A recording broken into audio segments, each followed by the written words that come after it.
Welcome back to Dance's End, Session 5, entitled Aletoes. Last session, the group entered into the Hellmaw, which is, as we've described a couple times, but awesome to repeat, a massive sinkhole in the southeastern quadrant of the town, or township, of Cardend. Um, it is known, historically in our group, for the Friday game especially, that the reason this sinkhole exists in this town is because some jackasses went in there, probably fucked with some shit they weren't supposed to mess with, and murdered a cat vampire man in his Tried to murder coffin. us first. That's true. His family was trying to murder us first. Look, Fair look, is look, look, fair. look, look. That's not how we judge. Fair is fair. That's not. We're not looking for the right of things. We're just looking for the facts of things. Before the Wizards War, there was the fuck around and find out war. Right. Yeah. The agitators. True. Uh, so, um, they are a group 100 years past that point when it descended that are entering into the sinkhole, and they have explored very briefly. What they have seen is there is a mining tunnel that leads to the crystal mine that they saw in portal ways from within the town. These shards are chaos shards. They are things that kind of grow crystalline from the elemental chaos. They are effectively the four elements kind of combined into one strangely raw elemental form. And they also met a really nice merchant type or blacksmith guy who's also a member of the Alto family, but not the Alto adventuring group, who they went around another corner and they have run into at this point. To get through the introduction portion of this segment quickly, the assumption is at the end of last session you were kind of coming to a point where you're now in talks. So you'd probably get closer to one another so that you can see each other, and then introductions would be kind of thrown forward. So as to not have you commit to introducing yourselves, I'm just going to briefly introduce these characters, their names, and kind of how they, introduce themselves. The the Undaunted, we don't call him that in this setting, calls himself Bulwark. He is very terse and like to the point, very just pointed and not like overly talkative. Jorban Aelto appears to be the leader. Um, he is the one that has kind of like the barbarian garb with a shield and an axe. Um, and he seems to be kind of directing the conversation. The most active and kind of engaging you in dialogue is Reginald Aelto, who had the Schwarzenegger like accent. And he is wearing spiked armor and has two weapons which could be easily used to kind of pull something onto him. It's very akin to what folks might have heard of in bar stories of uh, spiked ravagers. They're individuals who try to get into grapples with others while wearing spiked armor. And then, last but not least, and the most quiet, even more quiet than the robot man, more quiet than everybody else, is the red-haired guy with the big crossbow. He says his name is Ritkov Oakhorn. Um, so not an Alto direct, the only non-Alto dwarf in this company, but based on that, just the craftsmanship of his crossbow and the fact that he has not let up once from his aiming, or like his readiness, his preparedness, um, it's your assumption that he's probably the most experienced amidst the group. They invite you to come and stay with them for a time and talk, perhaps give them some news. But they say if you want your space, you're welcome to stay in the camp that's been set up for the Vaughleys. None of their gear is present there, but they did leave some things for them that are that might have proved helpful for them, but they didn't arrive before you. So you get it. Is what I'm trying to say. Okay, so just going one by one, starting with Jijo. Do you wish to engage with them, or do you wish to kind of keep to yourselves? I mean, I wouldn't. I would be friendly. Okay. Yeah. Okay. And what about you, Tom, for Soul? They'll come closer to stick with the group if it looks like the group is generally Okay. engaging with them. And Termaine? Yep, we're walking up there. You Okay. can see the token. And Ronnie? Oh, yeah. I was actively working on moving up towards them. Okay. So they're going to offer you some dwarf root tea. Okay. Oh, nice. And when they do so, they kind of offer you some seats, not many, at the table. Looks like 3 of you could probably sit down. And Bulwark goes back to standing kind of over there, I guess is the best way to describe it. It very much looks like he is in like a kind of sentry-like status. He's watching the hole, and he appears to be watching the rest of the room. It doesn't look like he has much concern for the waterfall source up at the top left of the map. That said, Ritkov also kind of moves over here and sits. His crossbow is then placed on a weird looking pair of sticks, so it's just held aloft in the air. And for those of you who are martially trained, it looks like he can just reach over and pull the crossbow and shoot, and it would probably go directly downrange towards the opening where you came through in the first place. Are And you defending against something down there? you say that to Ritkov? Yeah. Reginald kind of just cuts in and says, "Well, I gotta get the voice. We're always defend. Oh no, that's Got not the him. one. That's not it. Okay, Jorban is the one who starts talking because I got that accent easy, and he says, "We're always defending down here, milady. The truth of the matter is the horrors of this place are always unknown. When you think you know something, and you assume that you have the right of it, well, that's when this place is ready to prove you wrong the most."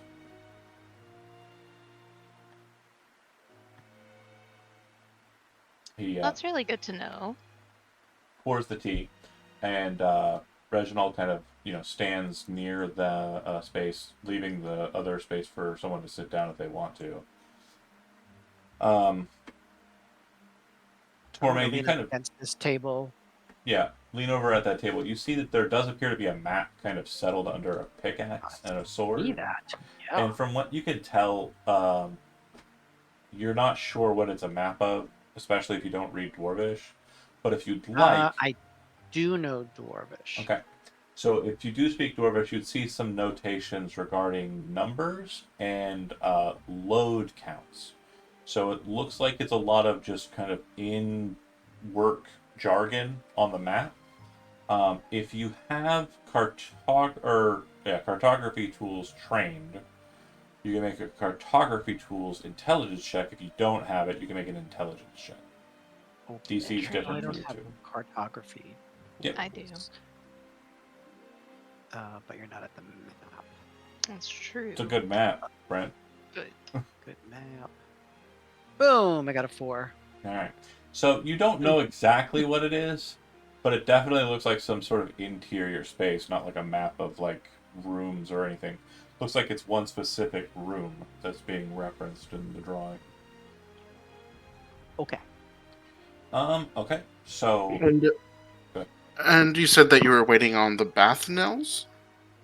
Voffley. Boffley, my mistake. Yeah. You're waiting on the Baffleys? Vafli. Voffley. Oh, Boffley. It's I believe it is Austrian for waffle. Nice. But Sounds good. the leader, Jorban, says, "Yeah, that's right. We were waiting on them. They were saying they were going to come down, and then they were going to see about descending down after the. Well, a couple of days ago, we got pushed out of our space. Fortunately, and after making our way here, we set up a pretty decent camp, as you can see. Uh, we thought about descending into the depths there, but unfortunately, we don't think we'd have a way of getting back up easily. It'd be near impossible, actually. Unfortunately, we don't have enough rope. And, even if we did, it would be a hard ascent back up. The descent seems easy enough. Just getting back up is the hard problem. Isn't that always the way? It can be. But, again, one crew has already made its way down there. So, it's been a few days since, but they did happen to make their way down. The ghosts of Tarn Keep. Where did they put their climbing gear when were they They didn't descend- take any. What? Oh yeah, they just descended down, hand How? and foot. Hand and That foot. seems silly. How are they going to get back up? You hear Bulwark over on the other side, even though he's like a good distance away and standing next to like an active waterfall. He turns and speaks so that everyone's attention's kind of turned to him, and he says, "Cutter has techniques. They would have been fine." Cutter? Aye, Cutter. And Reginald, in his accent, which I can't do right now, You-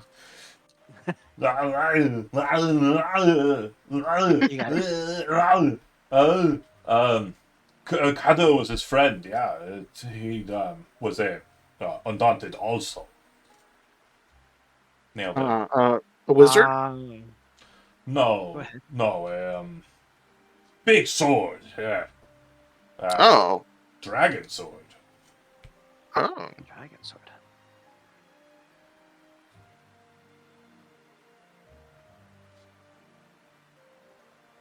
And then Bulwark, almost in response to like a short silence, he says, "The sword that Cutter wields is called Dragon's Demise. It is a legendary sword in these parts. Could you repeat that? Dragon's for me. Demise. Dragon's demise. Thank you. Mm-hmm. If you'd like, you could make a history check. Otherwise, no idea. Oh. I would like to do that. So would I.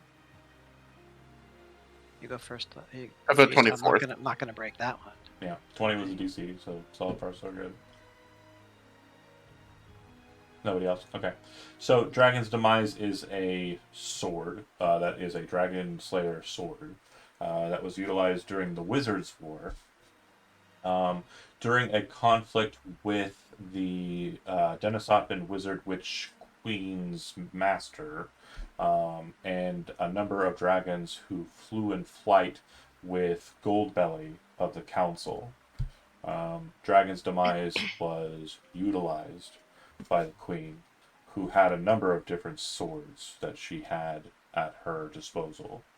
And it seems to have come to be found by an Undaunted in the region. So the Witch Queen of the Denisot, historically of the Denisotmans, Mhm. is that okay? She is the wizard of the Wizards' War. Like, it's called that because it was her versus Reuben. Or Right. her versus the War Magier would be more proper. Get it. And so what pushed you out of your space? Was it the big bugs? It was, but there was also another matter. There was a... When was this, Reginald? It was like, what? 6 day and a half, yeah? Ah, that's right.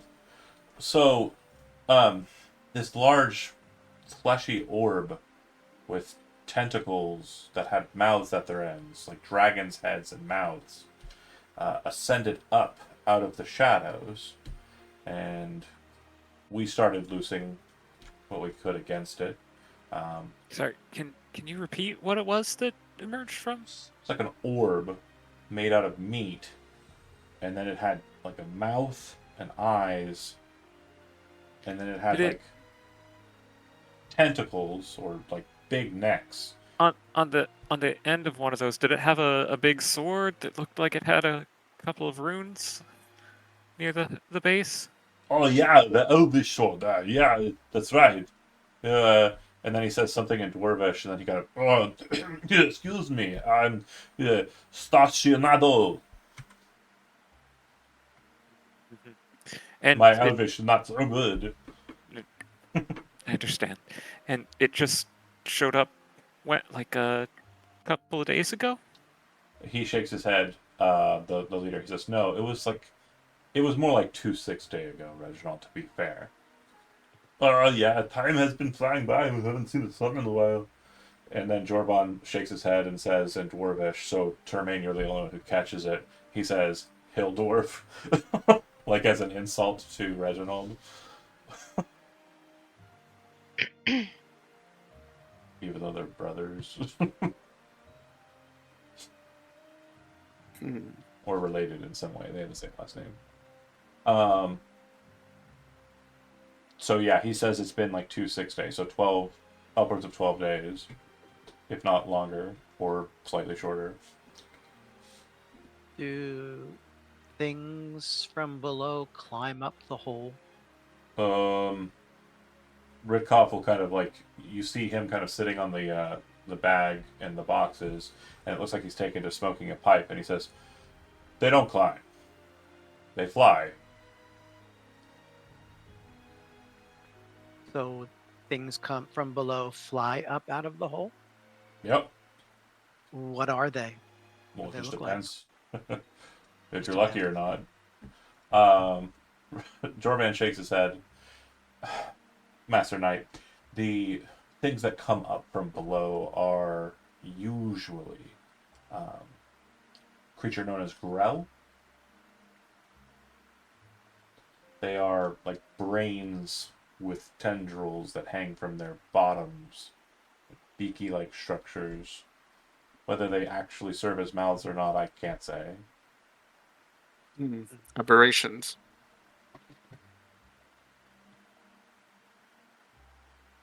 Apparitions they are, you say? Aberrations. Oh, aberrations.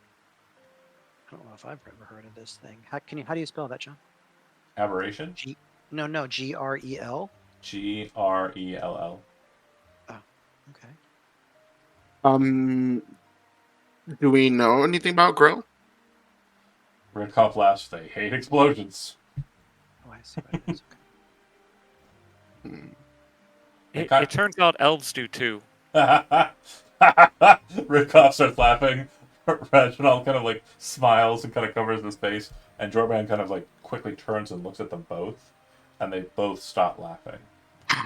Jorvan then kind of looks back to you. Sorry about that. Oh, We wow. have So to defend serious. from all sides. I'm hoping you didn't tamper with our lantern. There was that sign. Good. Yeah. We did see what was on the other side and quickly retreated. Unfortunately, we recovered that, and that's when we decided to head back up. Um, we descended down a bit. There are a number of similar lanterns like that down the way. Um, I assume it would make flying down the hole impossible.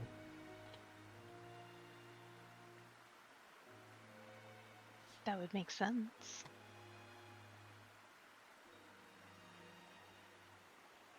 I don't know that we have asked this before. This is over, out of character.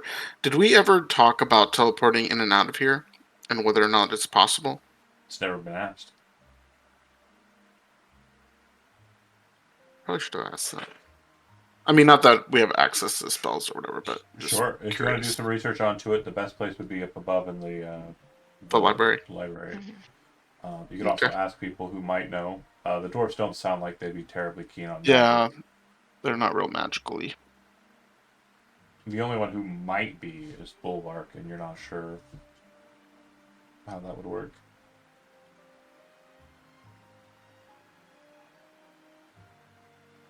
Could I make an Arcana check to see if I recall anything about Grell? Sure. Okay. 15. As a standard kind of course of understanding, because there's going to be a lot of shit in here you will not know, hmm because I made it Yeah, of up and course. I'm drawing it. But if you think Nice. you have an idea of how something kind of operates in D&D land, and you can hmm justify it in your character, there will be no need for a roll. But just as a hmm point of order for this, you would understand basically everything about Grell, and also about Grell in setting. So when it comes to aberrations, they typically are keyed or aligned to a Great Old One. And in this instance, the Great Old One that they are tied to is one known as the Unbegotten Prince, also known as Nulth Zeus. Nulth Zeus is a figure that's like a Grell, but from that neck portion where like all of the tendrils come is like an actual body with no arms or legs and just tentacles. Hmm. They are the patriarch of all Grell societies. All Grell worship Nulth Zeus. Cute. Well, first problem, patriarchy. Here. Well, I don't think they mind it so much since I'm pretty sure they reproduce monosexually, not so much asexually, So, second problem, a society of all men. right? You don't I like think I saw Grell. that in Dandadan. You don't like Grell. I get it. So, yeah, Grill are they typically violent, exploitative, destructive, They like order. They're dangerous? very territorial. Um, they're very exploitative, and they can they kind of force themselves into determinations of who gets the food. Is the main thing they kind of focus on. You have hmm the lesser Grell, which are deemed as kind of like food themselves in hmm that society. You have the ones that can't be eaten, and then you have the ones that are the greatest of eaters, the leaders of their groups. They have psionic capabilities. They, even though having kind of a, I would say, dumb kind of looking disposition, they hmm have similar, like, mental cognition and capabilities to a human. They're just Okay. more order based, but it's like a weird kind of like self-serving order. Yeah, well, that's gross. Okay. So Grell seem are pretty dangerous. Ari would kind of share with the group. And they can fly, right? Yeah, that's how they move. They can fly. They're psionic, and they are pretty brutal. Birdcough says, Yeah. honestly, that thing you said about them flying, the funniest part about it is when you shoot a bolt right through them, they kind of deflate. Like a balloon? What's a balloon? He says. Okay. I, Fair. oh, like a water skin filled with air? Yeah. If that's what they Yeah. call them up above, sure. How Um, often do they come up, and how many numbers have they ever tried a large scale attack? oh, no. Yeah, no, it's not very coordinated. They just kind of float up, and then we either bomb them or shoot them. I Hmm. think one time we had a couple of them come up, so we had to fight them, but no good meat on them, and yeah, they kind of boop Nasty. by. Yeah, and it might be the same one we're fighting over and over again. If you understand the rules of this place, there really are none. But sometimes you may Ah, end up fighting something that's lived here for thousands and thousands of lives. It's annoying, especially since there's more movement of them in our mind. We're just trying to get the shards up. The chaos shards. That's what some people call them. Sure, What do you call them? song shards, Why do you call them that? because they're said to be part of creation itself. Cool. I do like the sound of that better. Yeah, me too. Especially since Chaos Shard sounds evil or like something from a Sonic game. I mean, what? What?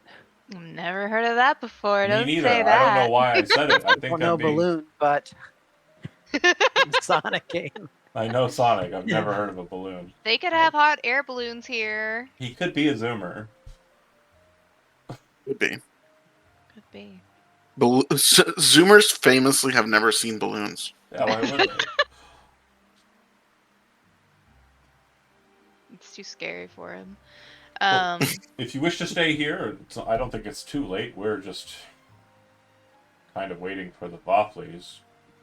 But if you wish Well, to they stay, should be down here soon. We saw them upstairs. They were drinking. all right. Well, again, if you wish to stay, you may.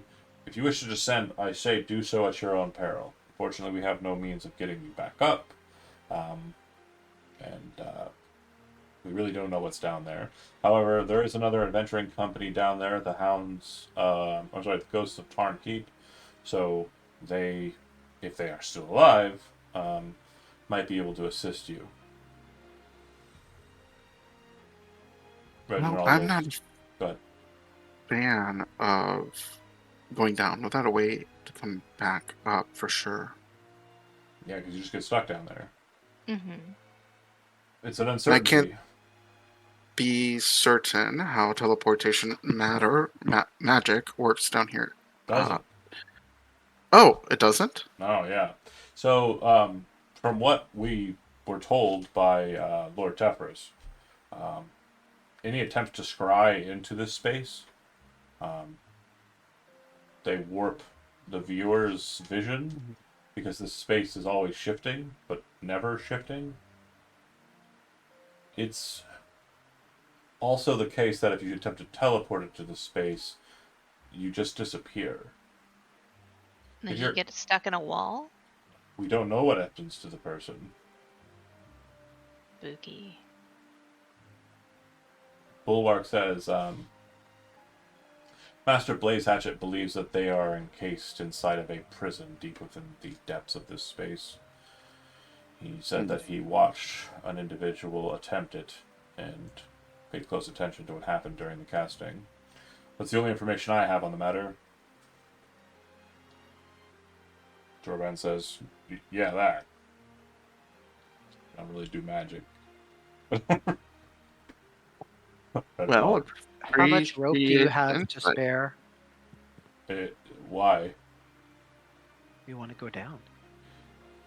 It's about a mile down. I don't have that much rope. Okay, that's a We? lot of rope. Who's we?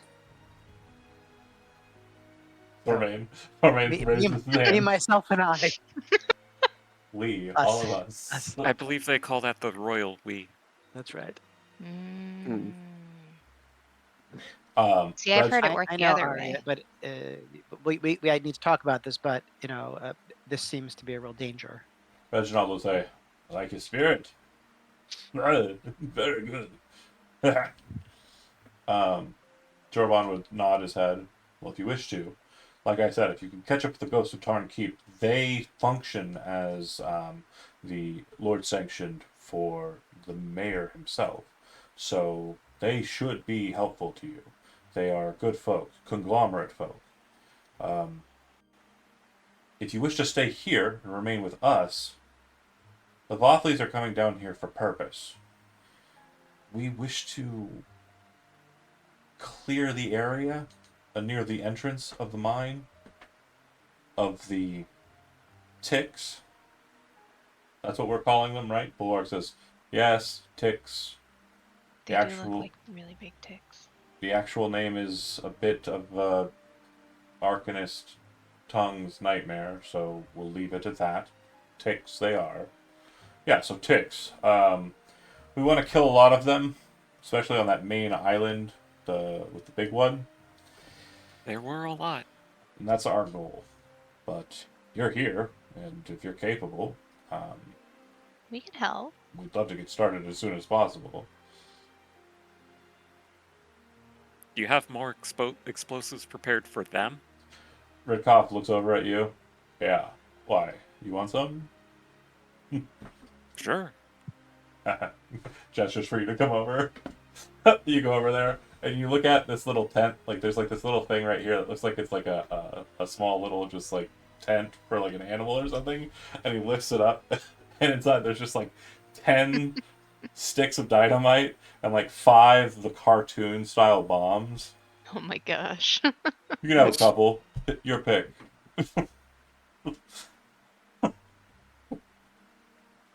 You're just like sitting there like, um, I think it makes the most sense to take one of each, of course, right? oh, right, vary it up. So the bomb is a bomb. And just so you understand how that works, as an action, you can light and throw the bomb to a single point within 60 feet. No roll necessary, you just pick the point and you throw it. If you wish to throw it further than that, you can try and make an athletics check, but I don't think that's going to be something you're going to go for. Each creature that's within 5 feet of the point that it hits and lands will roll a dexterity saving throw, DC 12, or take 3d6 fire damage. And then dynamite,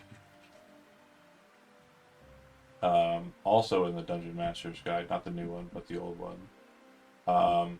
Same roll, throw and bomb, but it does half as much damage on a failed saving or a successful saving throw instead. Also, you can use dynamite to blast through material, or you can take multiple sticks of dynamite and use them to explode in unison. So if you had, let's say, those 10 sticks of dynamite, and you bundle them all together, it would be 3d6 plus 96 extra on top of it for the explosion. So it's a force magnifier. But yeah, you can also set them to explode like, quantities of rock or material. So want to go with a bomb and a dynamite, or switch it? Yeah, I'll still go with one of Okay. each. They seem really well prepared. I think together we could probably clear that out. Jorban says, I'm willing to try. What about you, Reginald? Oh, yeah, definitely. Let's do it. Bulwark's like, okay, I'm willing. He'll walk over towards the table. Redcoff and Soul kind of look over. I mean, we may not look ready, but I'm ready. I mean, I don't want to speak for my friends either, but I mean, What the all hell? these people, I think we'll be fine. All right. Yes, Noble cause. agreed. Well, we were originally planning on splitting the loot with them, but more than fair. All right, let's go. Jorban will kind of like rush over, kind of grab some items and kind of put them on his back. Ritkov like starts shoving dynamite sticks into the bag and like is slinging that it over safe? his shoulder, and he says, "Yeah." And then he kind of looks at you. "Why, you don't think it's safe?" He's flicking his ashes. Yeah, he's had a fight the whole time. Quickly finishes tea before getting zipped away on Oh yeah. onto another map. Reginald like opens up the top of the pot, right, and then kind of like looks inside, kind of shakes it around, and then he'll kind of like pour it into his mouth. One of the pots. So who drank the tea? Moi? For me. Everybody had some of the tea. Okay, cool. Yeah. Yeah. Okay. Why well- wouldn't we? Oh god, was it poison? No, Okay. because it's Oh. dwarf root tea. Right. Yeah. So We grow effectively, beards. this is a very simple tea mechanism, and it's also a very simple recipe, which you can take to Simple note as well. tea. During a short rest, you can brew the tea, and so you can use one root to give a dose to up to 10 people. So dwarvish root is a teable item, a brewable item, or a an item that can turn into tea. So you will effectively gain the benefits of having consumed a dwarvish root. And for those who Yep. don't remember what that means, I have it written down. What's it mean? I don't you remember. It means fire damage is reduced if you're a dwarf. and also you are immune, or sorry, you gain advantage to saving throws against being charmed. Normally, just consuming the root is for 1 minute. Drinking the tea, it's 1 hour. So you are immune, or you gain advantage on saving throws against being charmed. All right. Copy. Shift. Ooh, hey. You're already I on like- there, but I'll remove them. Healable. Healable. Teable. It's a good name. Okay. And then music shift. Less water. Okay.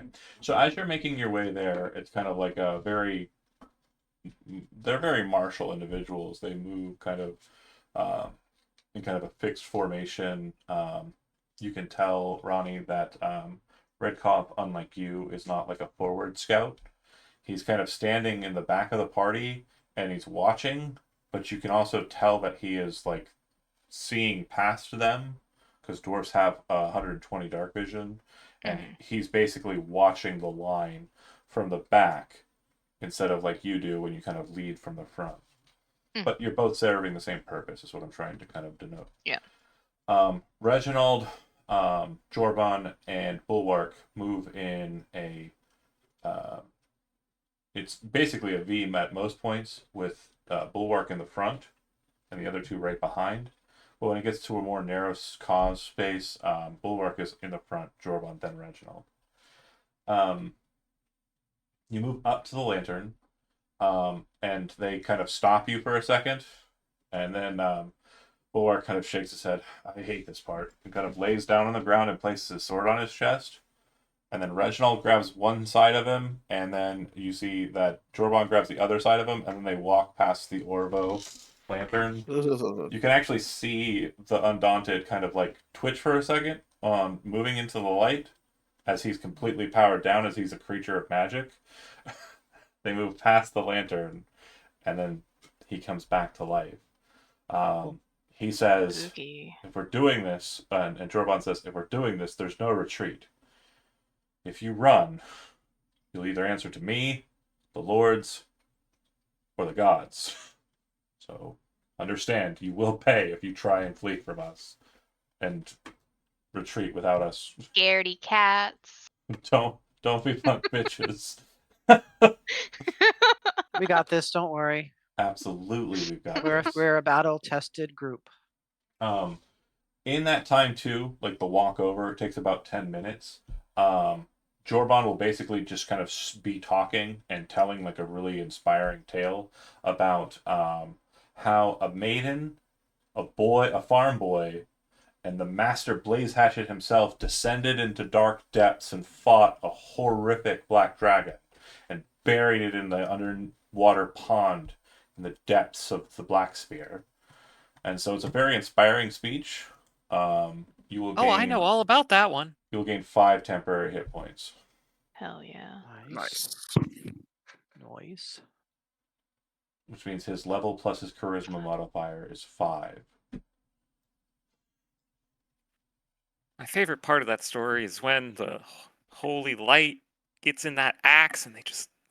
Oh, you know it. It's a good story. I've heard it so many times. He's told it. It's still inspiring every time. Okay.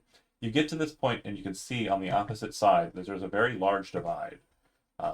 There's going to be a situation where you're going to kind of be at a point where you can't really engage them up close. Or at least that's what you think. You watch as Bulwark walks over, and once he gets to this point, he kind of runs his hand around in a circle above the stone, and his sword starts to glow. The runes of his gladius start to kind of glow. And as he's kind of waving his hands like this, he says some words in Draconic, and then points straight down with one of his large metal fingers. When he does so, you see this glow of kind of moonlight appear on the floor, and then you see 2 angelic wings kind of sprout from it for just a second and then disappear. He says, we may now proceed. Jorban kind of looks back to your group and says, if you want to just jump over, if you stand on that circle, we'll give you the gift of flight, but only for a moment. Making it back across might be difficult, but Bulwark will be able to cast this again if he's over there. Mm-hmm. I'm game. Oh, that's cool. I will mark the square with a magic-y magic. And how long does that last? He says it'll last for an hour. Oh, that's plenty of time. Ridkoff will kind of walk over to Ronnie and go, "It's a nice bow you got there. Well, assuming you're staying on this side with me? Yeah. All right, great." He pulls out a quiver of arrows and just starts throwing the arrows into the ground in front of you. First one's on me. Oh, that's smart. Then he walks over to his spot, kind of drops down onto his butt, and kind of sits like cross-legged. You see him take a quiver of bolts, pull them out with his big old meaty hands, and just go, slam him into the ground next to him. And then he sits, as he's sitting there, he kind of cocks the first bolt into his receiver, and he's just sitting there waiting. She's kind of like taking mental notes, like, okay, this is how the professionals do it. All right. Style. This is how they do it in the field. He kind of looks over at you, and it's like one of those moments that will end up in a flashback later that kind of appears in like a circle, like it's like the tutorial thing that happens. Yeah. And he says, "You don't have to waste all your energy moving around on your feet if all you're doing is shooting. In fact, you're more stable when you're grounded." Firing from prone. Then I have a Jorban longbow though. looks to Bulwark. Yeah, but you can fire from prone. You can use your feet. What? You never heard about this? Oh, No. you guys are. Oh, goodness gracious! A firing bow with feet. Not that one. No. So Whoa! Like there's you place the there's bow down, and then you put your Uh-huh. feet inside of it. You grab a hold of the bow string and pull it up to your chin to get as much draw as you can. And then you fire it as if you were a I ballista. thought you were becomes using a your crossbow. toes on this on the No. It's not. Not Wait. this. Not this. Is it going to be the one that I'm thinking of? Yeah, probably. Yeah, that was Gosh, the yeah, one that what? I was thinking of. Yeah, people do that shit. Yeah, they do. That's sick. But no, like They also do it where they are gripping a stand with their teeth, and you can actually break your neck really easily doing that. when you're firing from prone like that with your feet, though, like yeah, I mean, in real life, the reason that you would do it is firing platform solid and Yeah. better draw strength because you're using both arms for draw instead of one arm for draw. You're also not dealing with the fact that you have drop off because when you fire a bow, like your hand will actually like hold it there. The string Yeah. will hit. This will cause reverb. What you're supposed to do is like let it go, and then it kind of like dangles from your hand for the Yeah. best aim. But yeah, if you're doing it with a feet, there's no drop off because your hand's not in the way. Because your feet are on the other side of it, and it shoots right down the middle. You are the crossbow. Correct. He is a crossbow master. Sol, are you staying on this side? Yep. Arya, are you staying on this side? Yeah, but I would like to bless anybody that's going to be in melee of those things. Jermaine raises his hand. Okay, so Jermaine, and then who else? The I think blessing their kind of party. the blessing, like it's like, but it kind of feels a little bit like you just got your tongue pierced. You're not really sure why. Where is the bless icon? Oh, there it is. No, it's hidden. Who do you hit with the bless? It looks like the four that are actually crossing are going to be Tormain, Bulwark, Oh, Reginald. I'll get everyone except for Bulwark. I hope Bulwark doesn't feel offended. Does Bulwark have a tongue? You aren't sure, but when you do cast the spell, you see him kind of look over at you and go like that. Like Metal Face becomes very kind of stern, and he kind of is giving you like that side eye, like, "Oh, okay." For excluding him? No. You roll an insight check. Roll an insight For check. using totally benign magic that's innocent? Roll an insight check. Okay. I love doing this. It'll go great. Yeah, you clock him with that 18, like, lock on. He clocked you. So you clock Oh him, clocking you. no, So- Clockiana Grande. Okay. So Clockception. So you understand, like, from that look, Bulwark gave you kind of like a but then kind of just shrugs, like, whatever. But you know Right. that he understands your source of magic. You are a witch. okay. And you think he might understand too with that insight check, probably a bit about like where your source comes from. That'll be a conversation for later. He Okay. can't escape this then. Yeah, just leave him. We gotta kill him. So, with that being said, as far as the understanding goes, that's bless will happen right when they're about to start the initiative. So, Okay. like for last game, it'll be your first turn action, just to kind of spare us the issues, and then they're going to effectively wait for you to cast it before they take their turn. So everyone, go ahead and roll initiative, just so we have a counter for how this will work.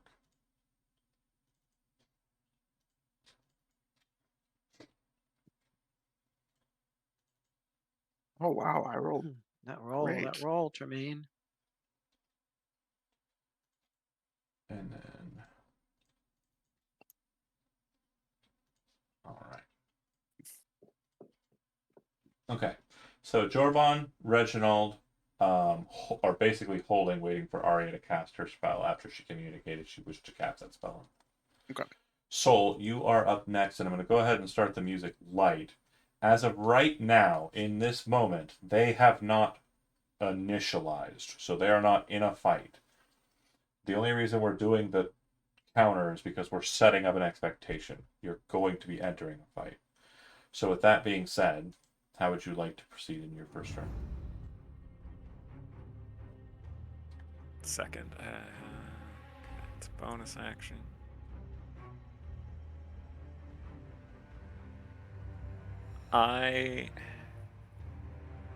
It's been a while since I've tried to ready an action with a cantrip. That's like I can set that no problem.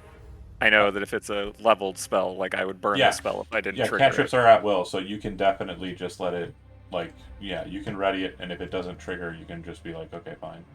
Yeah, I'll ready Sorceress Burst at one of the ticks once somebody jumps over Okay. and So engages them. I'm assuming, just based on what you're doing in the actual physical medium, Elizabeth, you're actually like, you're kind of like looking around and like your eyes are kind of tracking and tracking and tracking. Yeah.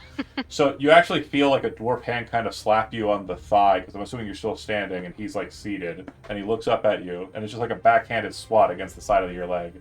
Nothing weird. And he looks up at you and he says, "They're all going to be right there in the middle. Watch Bulwark work." And you're kind of like, Okay. okay. Your eyes are still doing the tracking the targets, but you actually see him just kind of like finishing the dregs of that pipe and like dashing it. That'll actually happen on the pre-initiative. Arya, you cast Bless. Okay. Ronnie, you still have some shots if you want to take them, or you can hold and ready, or hold or ready. We're not doing held actions because it's no longer a thing. Yeah. But you can ready an action. That's absolutely fine. I'll just go ahead and be Take a ready. shot. Stay ready. Okay. Cool. Bulwark will then move onto the platform. The second he does, you watch him.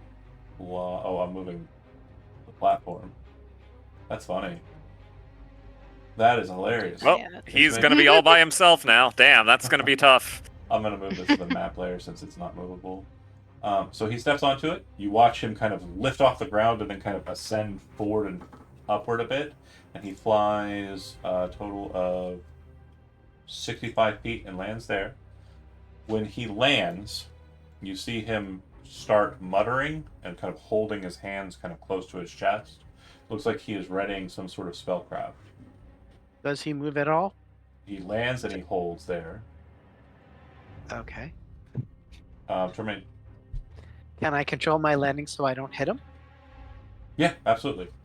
When you touch it, you can fly 90 feet in any direction. Oh, I can. Oh, so it's not like I'm jumping to one Yeah, single it's spot. just Okay, at the got end it. of the turn, your movement no longer has a fly speed. So if you fly up into Okay. the air like an engine, I misunderstood. I Okay. thought it was like a mini teleportation circle. Pop here, pop there. No, it is Okay. literally No giving you the teleportation. gift of flight for a little bit, for a very Yeah, little yeah, bit. So he would look at the Undaunted and like sort of give like a half smile and say, "Let's go," and he would jump on it and move over Okay. to here and You put up his land shield. and you bring up your Um, shield. 5. Am I able to start attacking? If you can get to it. These are kind of up in the crystal, so they're not actually on ground level as of yet. Oh, okay. If you land and you have your sword and shield, you can take the dodge action, making you more defensible. You can Yeah, ready let's an do action to that. attack the first creature that comes within range of your blade, depending if you want to be a defense offense or defense defense.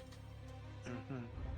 Yeah, we're going to have the shield up and ready in action to attack the first thing that comes within striking distance. Okay, so shield kind of down, expecting like attacks from below, sword up above, just like when you were fighting the dwarf. Okay, Ritkov looks down the way and he goes, "Ha, my turn." Lifts up the crossbow, pulls the trigger just lazily, and will take a shot. It looks like he's shooting kind of downrange. I don't know why this is tracking as such, but let's go for it. That is so weird. Okay, hold on, let me fix this. So weird. Regardless, he fires from there, and it looks like he hits the mother, the big queen one, with a bolt straight in its like back sack area. A bit of this red liquid starts shooting out of the wound, and he kind of like chuckles a bit. Then Jorbon steps onto the magical platform and will whoosh and land here. Upon doing so, he kind of looks at the creature and starts yelling something in Dwarvish, which Tormain, it's a bunch of swear words. Like, come on, you fucking B word! All that kind of crazy shit. I He like seems- how the B word is the one that you didn't Yeah. say. Okay, Right. bitch. I mean, it's kind of, yeah, I don't know. Fine. Fucking bitch. Are you happy? Are you happy? Whoa! No, Wow. wouldn't like You're just that. gonna throw that out? Okay. Yeah. I gotta Cancel. go, you guys. Cancel. Reginald flies and lands and Well, hits, I got and upon landing, you see that he kind of takes a similar position and stature to Tormain, i.e., he's taking the readied action to attack anything that comes close to him. So,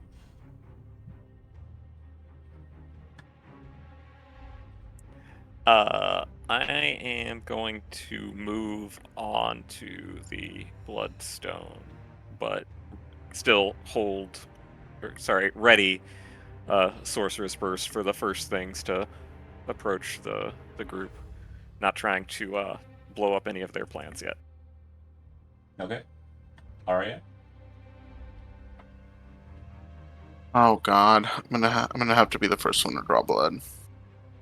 You're not, because the other guy I'm already not? did. Yeah. Oh, good. Okay. Ridkov shot it in the face. Oh, that's right. Yeah. Okay.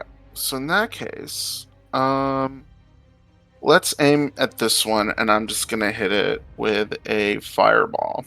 Okay. Firebolt.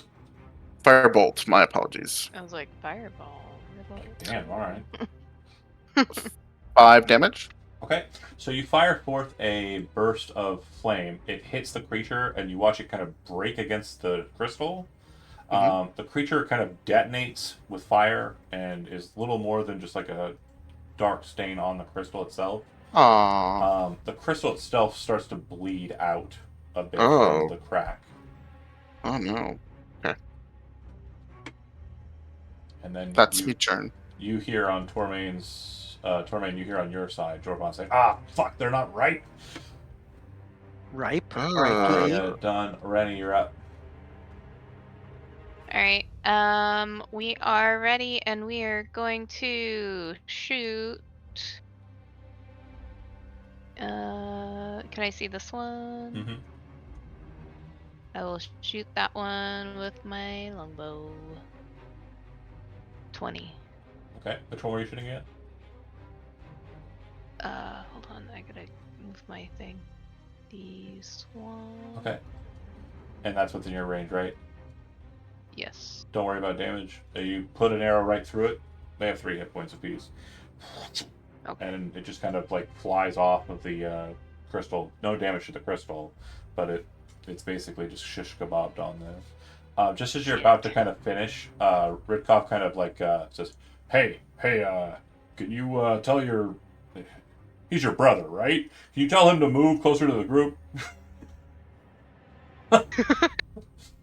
Termaine! Group up! Oh, And- you know me. Bulwark says, "Yes, please hurry." And then he... Could I do that? Well, no, on your turn you will, but he raises my his turn, hands okay. up, and you see kind of a pulse of like purplish magic appear from his hands.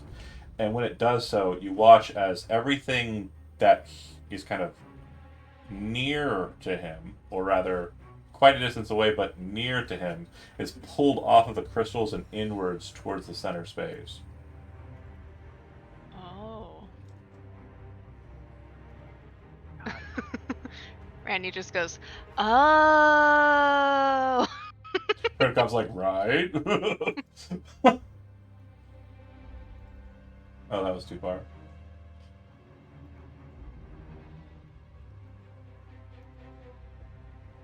Uh-huh. Poor guys. Well, that one would have been less, but that's fine. Whoosh. Where whoosh, things are about to get slaughtered. Whoosh. Whoosh. Whoosh. Whoosh. Dead. Whoosh. Okay. Oh, I moved a dead one again. Okay, cool. Corpses are flying all over the place. They're being drawn Yeah, in gravity by this doesn't strange discriminate. gravity magic. And Bulwark kind of, after casting it, kind of like lifts up his left arm and kind of like readies his weapon. It's almost like he's holding, like his hand, the left arm with the kind of the toga draped over it. It's almost as if he's holding it up like he was holding a shield, but there is no shield in his hand. Cormaine, you're up. Yeah, we're gonna step over here, and we're gonna swing out at the one that's directly below. Ronnie, as that happens, you can actually see Ridkoff physically like wince, like. A 16 to hit. Yep. For You quickly dispatch 8 it damage. with a And then quick he's cut. gonna take. He's got plenty more movement. That was 5, 10, 15, 20, 25, 30, 35. Now a nice little formation. He nods, says, "Okay, good." And then he, Okay, I did it. you see him lower the dynamite stick down to the ashes of his, where he dipped out the contents of his pipe, and Oh. light the edge of it, and then, huh! And he throws it, and he's going to be making an athletics check, which he nails. It detonates there, and you watch as all of them just explode violently in dynamite explosions. These ones that are kind of close to this center point here. Nice. And then it'll go to them. Okay. So all right. You will note that they don't seem to move across the ground as you're expecting them to, Tormaine. You're actually kind of like, oh shit. When they kind of like lift off the ground and float at you like jellyfish fly through the water, right? Oh, that's so gross. Not what we expected. We That's almost why I expected didn't a shoot rolling first. thing. Mm. And they'll kind of like fly over, almost as if in unison. Can we say that triggers that It does. ready cantrip finally? All right, let's see.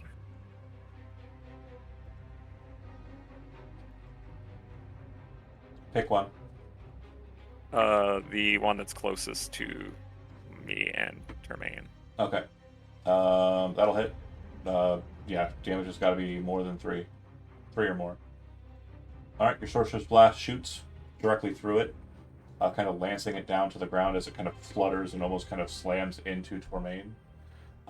The one that's fighting Jorbon, the only other one that got close to melee, slams into Jorbon, and you see it kind of lance its proboscis into his shoulder. You can actually see the pulse of muscle as it infests him and kind of like starts to drag. Like you can actually see it physically on him, and you see him kind of look at it like with this very calm face at first, Jorbon, and then you just see his eyes kind of like as he enters a rage. Also, fun bit of nuance here is the creature on the back wall glows bright red for a second, and then this stream of electricity fires out from it towards the group in the middle. Rolling a d4 for random. That's fun. Okay, so Tormain, I need a dexterity saving throw from you. Remember, you're blessed. You are blessed. Okay, so I get a D4 in addition to that, right? Yep, DC is 12. Mhm. Dope. All right, so where's our saving throw area? If you there? dodged, you'd have advantage. So, what? He's too brave for that. Roll a d4. You need a 3 or better.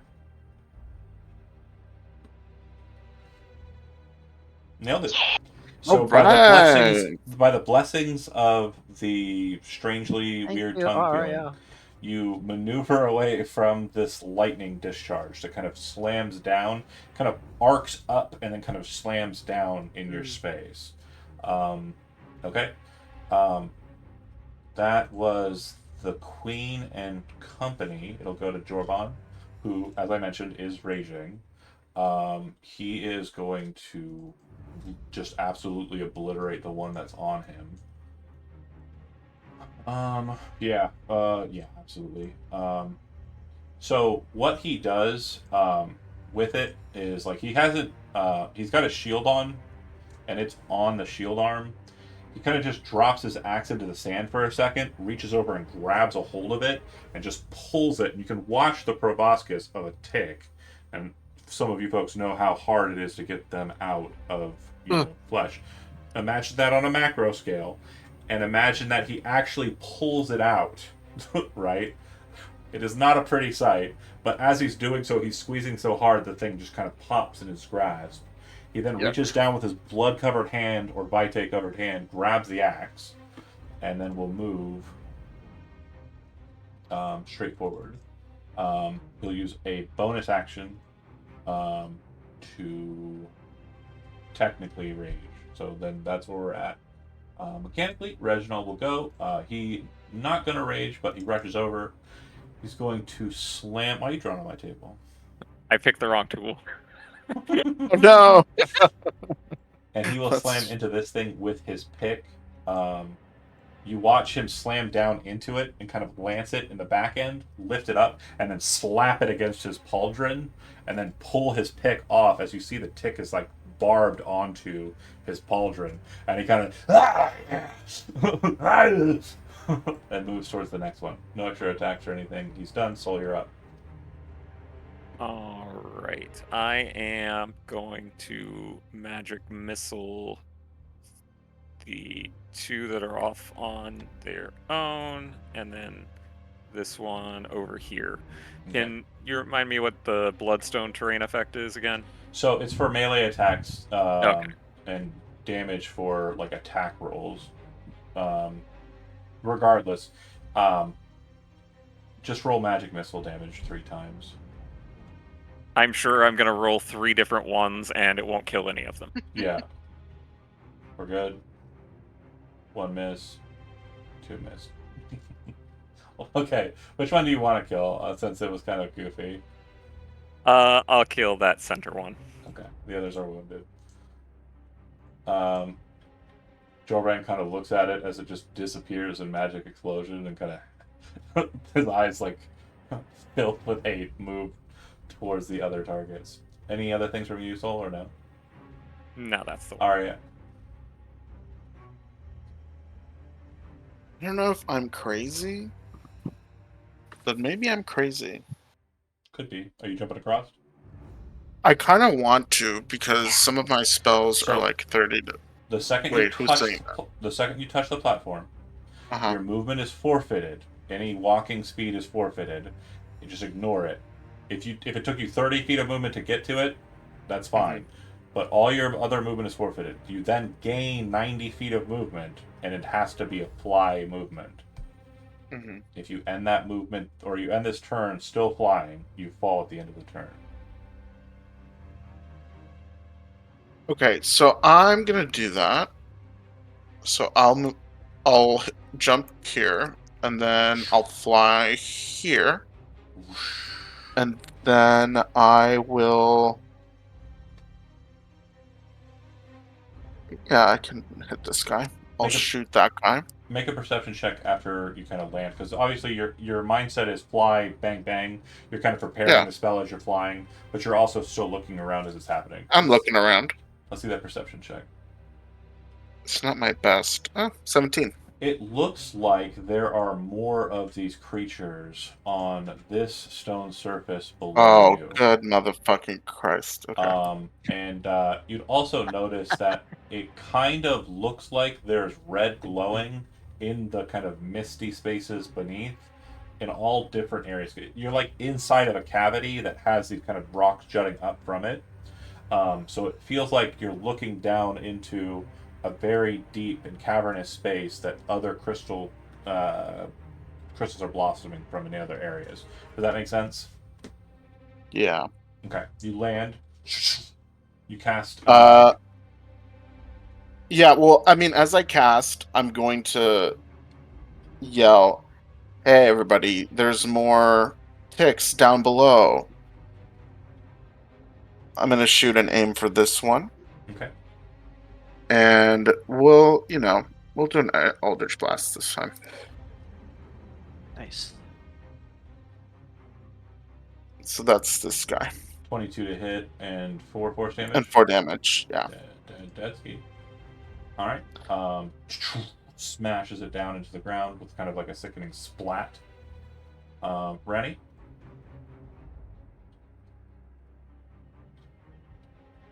I am going to do a bit of the same. I don't see. Did you yell these it out, guys over Arya? here. Yeah. Okay, so the audio in this place is very amazing. All the sounds of combat, all of the kind of weird clattering of the ticks across the floor, or when they land, or like the weird when they take off to float. It's all very audible. It's a very sticky feeling space. So you hear Arya say, "There's more down below," and then you kind of rush over to the edge, and then you can see them because eyes, and then if you want. She'll. Before you move, though, Ritkov will hold out a stick of dynamite, but he's not forcing you to take it. It's not an action to do so. It will kind of give you something in your other hand, so you won't be able to fire the bow unless you get rid of the dynamite somehow.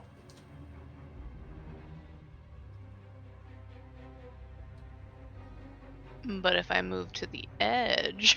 Yeah, do what you want. He's just offering a stick of dynamite. Yeah. She'll take it and Do you want it lit or I'll not? be back. Yeah, because I want to move to the edge and immediately throw it here. Smart. And is that within 60 feet? Yes. Perfect. Okay, so yeah, they'll all take, and let's see. Oh, it doesn't matter. Half damage is going to be enough. That'll kill every single one of them as you detonate there. Yes. Nice job. Big money. Roll a perception check. Okay. Give me my perception, not performance. 8. Okay. Yeah, you throw it, I'm the it best explodes. scout. There's kind of like this weird, like, something about your ears kind of shifts a bit for a second. You don't know what you heard, and you're trying to think about it, but you're looking at the wreckage of the tick, so you're kind of like in a moment of, hell yeah! And so you're not really, like, positing there could be anything wrong. Okay. Bulwark that's it. looks at Tormain and then looks at the swath of dead things in front of him. He says, I'm going to move you. Is that okay? Yep. Smacks you on the back. The second you do, you feel like the world just shakes around you as you disappear and appear in front of the queen. Okay. Woo woo. You also Wow. see Reginald disappear as you're disappearing and appear next to you. We got this. It's fine. That's his action. Yeah. Tormain, you're up. Okay. Bonus action cast Shield of Faith. Okay. And then as an action, I'm going to ready. I'm going to use my long sword. I'm going to raise it up and a shield beside him. You say, die, threat to Cardined, and he's going to swing. 25 to hit. That'll work. Damage. And then you'll add an additional 12. 2 to this. You rolled a 19, so you actually crit. Go ahead and roll a d8. Okay, I'm going to roll a d8. You're on Bloodstone. Oh, so lame. Absolutely not Oh. bad though. You rush forward and like as it's kind of like glowing like it did last turn, and you appear in front of it. You yell out what you yelled, and you swipe straight across like where the neck or where the head of the thing kind of meets the body. Wait. Termain, you're blessed. So what does that mean? Did you miss on that 12? No, that was No, the that was damage. damage. I got a 19. Oh, that was damage. Oh my gosh. Yeah. Okay, sorry. No He problem. rolled a 19, so he crit because he's on Bloodstone. So that's why I had him roll Got an it. extra d8. Oh, okay, So got you it. kind of swipe straight across the face of the thing. When you cut into it, you can actually see one of the eyes pop as you kind of cut into the top of its head, and you kind of look at it, and Randy's like, "Yeah, you got this." Ritkov will, seeing the situation, kind of just take a shot. He hits this one. It explodes. Not like an explosion. It gets hit by a bolt, and the bolt kind of like breaks apart when it hits it. Like he set up the bolts to shatter when they hit the target for some maniacal reason. Yeah, you watch Kind of sick though. Yeah, you watch the effects as it basically splits the crossbow bolt like a flechette when it hits the guy. Okay, he's done. The ticks will go. All of the ones that are still alive, which isn't many, start moving towards the queen. Protect the queen. Ritkoff yells, "It's gonna get hairy! Be ready!" Yeah. Let's do this. Yeah, young boy, you could probably survive, maybe. So I'm gonna be attacking you with 3 of them. You Okay. currently have a 20 armor class? 22. 2 armor class. Okay. How is your armor? Oh no, yeah, I understand. Let's see. Miss.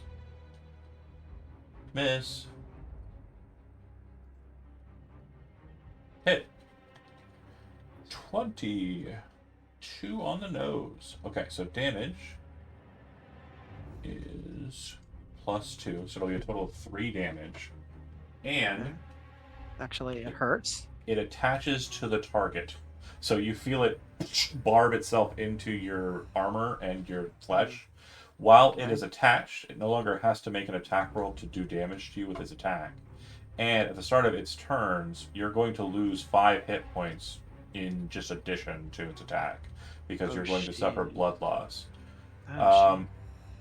Another matter is at the start of your turns, you'll need to make a wisdom saving throw. If you fail, the tick's toxins will become kind of poignant in you, and you'll gain the poisoned condition.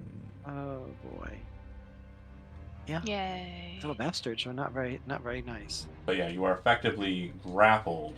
You can either damage it to remove it by killing it, or you can attempt to remove it by making an athletics check. DC is 15. They're hard to pull out.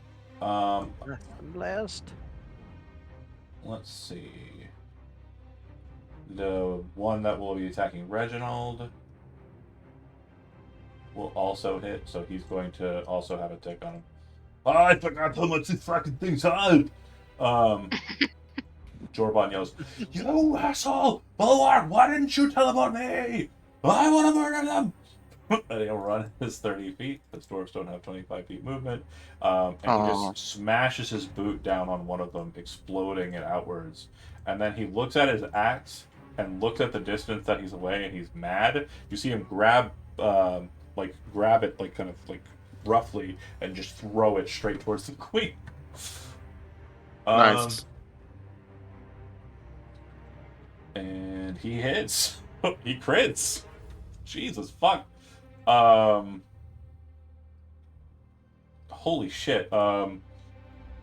So minus 18 damage. He throws his axe, which is kind of like a large battle axe, like almost a great axe, and slams it into the big body of the thing, and blood just starts shooting out of the top of it. It's not bloodied. Let's get that correct. It is filled with blood. Okay, that's Jorban. Reginald goes, and he is going to. You okay down here? You're going to be all right. Says to the elf. Yeah, he Okay. he's hurt, but he's trying to look like he's If okay. if you nod your head, he goes okay, and then he jumps straight up into the air and like throws his Morningstar and his pickaxe up onto the tick queen as he tries to ascend it and run his body up the length of it. Nice. They fight weird. Dang. So yeah, he is now on it, and it appears to be taking damage because of his presence. Okay. So Well, now that he has moved ahead some, I'm gonna have to head over there. I will go over to the circle and then fly over to. the wings take hold of you, and you fly across. This feels very familiar for some reason. Make a perception check. There's bugs Okay. everywhere. Yeah, you don't really pay attention to what's beneath you. Kind of like Ronnie's like eyes are always darting around, being attentive. I'm distracted by the fact this feels very natural. You're like, oh, a flight, moonlight flight, yay! So, what would you like to do? Once you And then we are gonna see if I can suck a little less at magic missile and shoot at the two that are attached to okay. each of the people ahead, and then the one right there. I reread my notes on it, and I am going to murder this tick here and this tick here in the back, because it is actually damage rolls. It's not just weapon damage Okay. rolls. So In that case, I will move over to there instead of stopping at that point. So okay, the same and then thing same again. targets. Boom, boom. The ones that are Yep. grappling, and then just another one. Yeah. Okay. And so minimum damage will be for you. It's 1d4 4. plus Yeah, 1, so if it's so- plus 2, there, yeah. Yeah, dead. That one was attached to it, flies back down. And it looks like Tormain, as the bolts kind of flash in, there's just one that seems to be alive, and it's getting ready to kind of rear and jump into you. So you'll probably have the opportunity to attack it before it does you. Or you can turn back towards the queen. It'll go to Arya.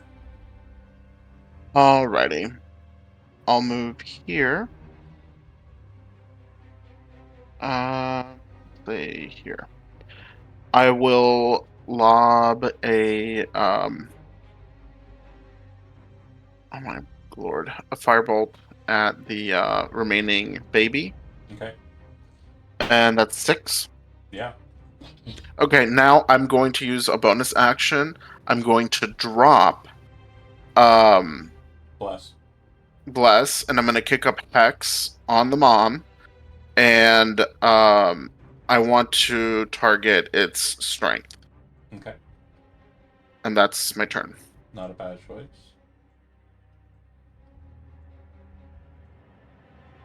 Let's see. Ronnie, you're up. You're not blessed anymore. Don't do anything stupid. Oh boy. Jorwan looks over his shoulder with that, like, don't tell me I don't live my life! Oh shit. All right, buddy. So we are going to move back, and then we're going to fire at Mummy Dearest. 21. The arrow kind of slams into its hide, like not too far away from where Reginald is. And like, oh, it's a good shot. Go ahead and roll damage. 10. Nice damage. It's almost like Go. there's a moment where you're seeing the camera from like the side, right, and like the arrow is like all the way down to like the fletching, and he's looking at it like, whoa, not a shot, that's good. Ronnie, you are done. It'll go to Bulwark, who will, seeing the situation as it stands, he is going to look back at Ritkov. Ritkov's like, and you'll watch as concentration is removed from the spell he casts on the other side, and he casts it again on this side. Nice. Always satisfy your escape vector. Mhm. Tourmaine. I was Is- told is- we are not allowed to flee. Well, again, we're not fleeing. We are. Succeeding, If then if leaving. for some reason we get overran, we can get to our whole group. Or if they get overran, we can get back to them. That sounds like fleeing to me. All right, Tourmaine. Is there still a thing attached to my body? No. Well, physically, yes, but it's no longer sucking your It's blood out. like inert. Okay. Yeah. Yeah. The best way to describe it is you have like the proboscis in you, and the head is connected to this broken open sac Mhm. of dead bug that's just kind of leaking out of the kind of torn Right. membrane of its flesh. You have a really gross splinter. Yeah. So I'm just gonna look down, but then I'm gonna look back up again and swing. Yeah. It's on your like shield arm, so that, like as you're kind of swinging, it's kind of like flopping off to the side a little bit. Solid hit, not a crit this one. What do you got damage wise? 7 plus 2 7. is 9. All right. Anything else? No. Okay. Ritkoff will take another shot. Holy shit, no, that's sad. He's like, Reggie! And kind of lifts his crossbow up a little bit and fires, and you watch it skim the top of the creature, and he's like, ah! Better luck next time. Shut up, damn elf! You don't get old like I do. The tick, remaining tick, appears to be enraged, but it's going to go ahead and it's going to fight. It's going to do all of the fighting it can do. It's going to kind of pressurize itself forward, like kind of sucking its head in, and then jut outwards. I need Tourmaine and then Jorban will be both making dexterity saving throws. Jorban fails. I'm sorry. Is Tremaine making a dex save? Tourmaine is making one as well. Yeah, it's like a line of spit that it's firing out of its face. Yeah. Absolutely. We've got the 7, and then I'm gonna do a D4. Nope, no D4. No D4. Your bless Oh. was taken from you. A 7. Okay. So you're going to take a total of 27 points of necrotic damage, and so is Tourmaine. Oh, Okay, so Tremaine dies. You are at 12 hit points. Your maximum hit point total is 20. You are not Oh, dead. it's maximum. Oh, it's max. I thought it was the Yeah. current minus. Okay. Mm-mm. Okay. You are So- dying. Dying. And then the creature will kind of like shuffle itself. It's going to use the remainder of its multi-attack to try and get Reginald off of it. It has disadvantage on strength checks, which is not great here for it, at least. And it makes its athletics check like such. Okay, and then Reginald needs to beat a 19. Even with disadvantage, it did very well. He will fail. Okay, so he's going to be thrown off of it with that part of the toss. For narrative purposes, he is going to release his mace, grab a hold of the battle axe that was stuck into it, and as he's falling backwards, kind of launch the battle axe outwards and away as he falls prone next to Tourmaine. And he will be prone, Tourmaine will be dying, and Jorban will make a dexterity save. So what you see from the outside, Sol and Arya, is as he's being launched from the tick, he's pulling the battle axe out and throwing it back over his shoulders. You watch Jorbain kind of jump into the air and grab it as he's running towards the creature and just slams into the tick while standing over, or kind of passing over Tormain, and kind of getting into the meat of the creature. He will make his attack. Huh? Oh shit. Okay. Someone roll a d20. Oh no. Not it. I'll do it. Also not it. Okay. So it's just a regular miss. 16. He kind of seems to slip a bit when he kind of gets to that way, so it kind of looks goofy as he swings the axe over his head, but then kind of like stumbles for a second and kind of gets back to his footing. Yeah, everything is like probably covered in that blood. Yeah. Reginald gets up and onto his knee, and he's got a hand free because he left the mace still stuck in it. You see him fumbling around in his pack, and he kind of deadlocked eyes with Sol. Says, "You're gonna owe us one, okay?" And then pours a potion down Tormain's throat as a bonus action. If he would have waited like 1/100th of a second, I had it on. Oh shit! Are you a healer? Oh, I didn't ask. I thought you were a spellcaster. You did the shooting. Roll 2d4 and add 2, Tormain.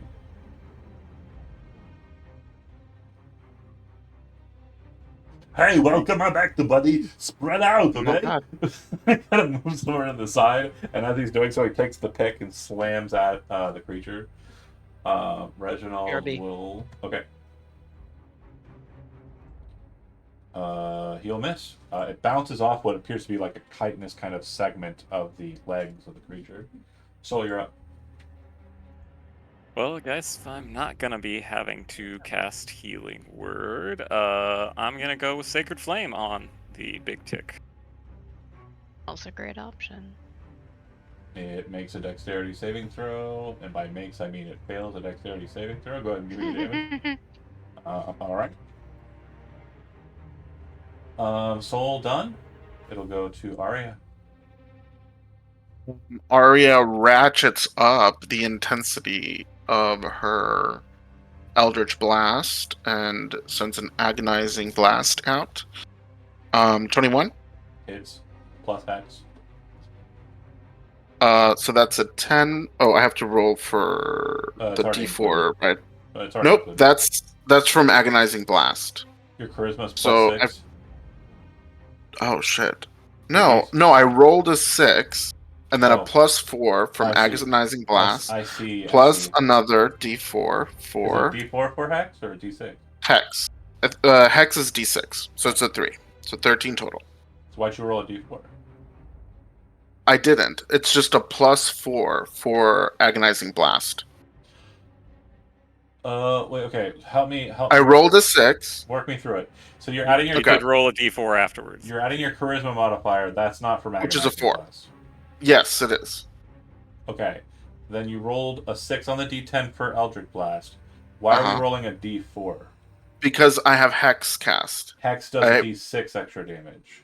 Oh, it does? Oh, okay, my I bad. thought so. Double check. I thought it was a 4. Hex. Let me see. You're right. My bad. I should have had No, it. it's okay. I wish I had a little thingy. Well, if you roll less than a 3, we'll stick with the 3. But go ahead and roll a D6. I can stick with a 3. However you want to do it. Yeah, let's stick with a 3. I'm okay with All right, 13 damage. It now starts bleeding for real as like a punch of like agonizing force slams into it, and it causes like all of the redness in the area around the face of the creature and like the flesh of the creature above that crown to kind of like turn a bit bruised, purplish in color. Rani, you are up. Yeah, we're gonna go for her again. Yeah, you got it in range. Cause fuck her. Oh boy. I'm gonna shut up. That's it. Okay. Yikes. Do me a favor and roll a d20.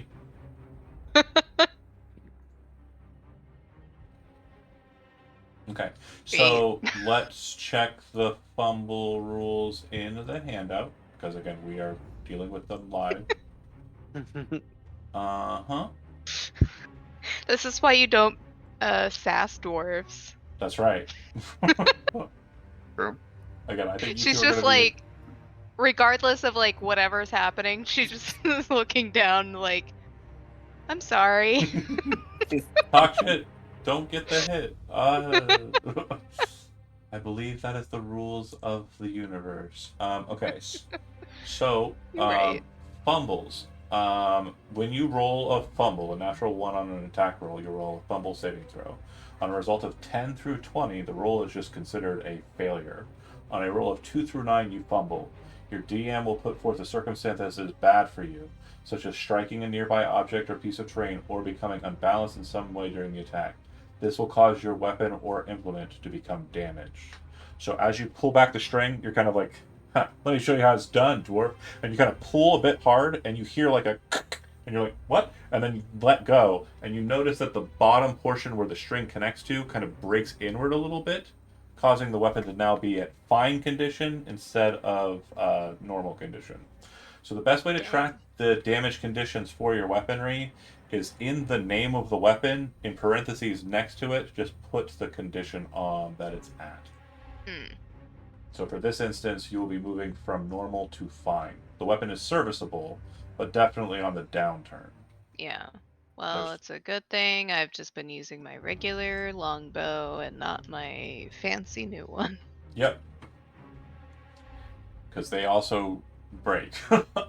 Yeah. Well, I also just never added the +1 longbow to my sheet for some reason. Bulwark will rush forward and say to Soul, "The knight, is he okay? Or should I move him out?" He's very brave. He'll be fine. Okay. Then he kind of raises his hand forward and he moves 20, so he can move up a little bit more. And then he will cast. That's not range, so I'll just go with Firebolt. Does he have Firebolt? No, he does not have Firebolt. That's. Do I? Oh, here we go. He will go with Chill Touch. That's a negative. He misses. All right. Tormain, and also Arya, due to proximity, you would see that this caster casts with one hand while holding the sword and spinning like the blade backwards behind him, and is casting with one hand specifically. You can make an Arcana check if you'd like to try and see what he might be.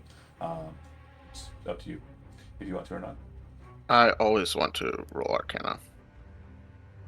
That's 12. He is one of three things, but you aren't sure which. It has to be one of those three things.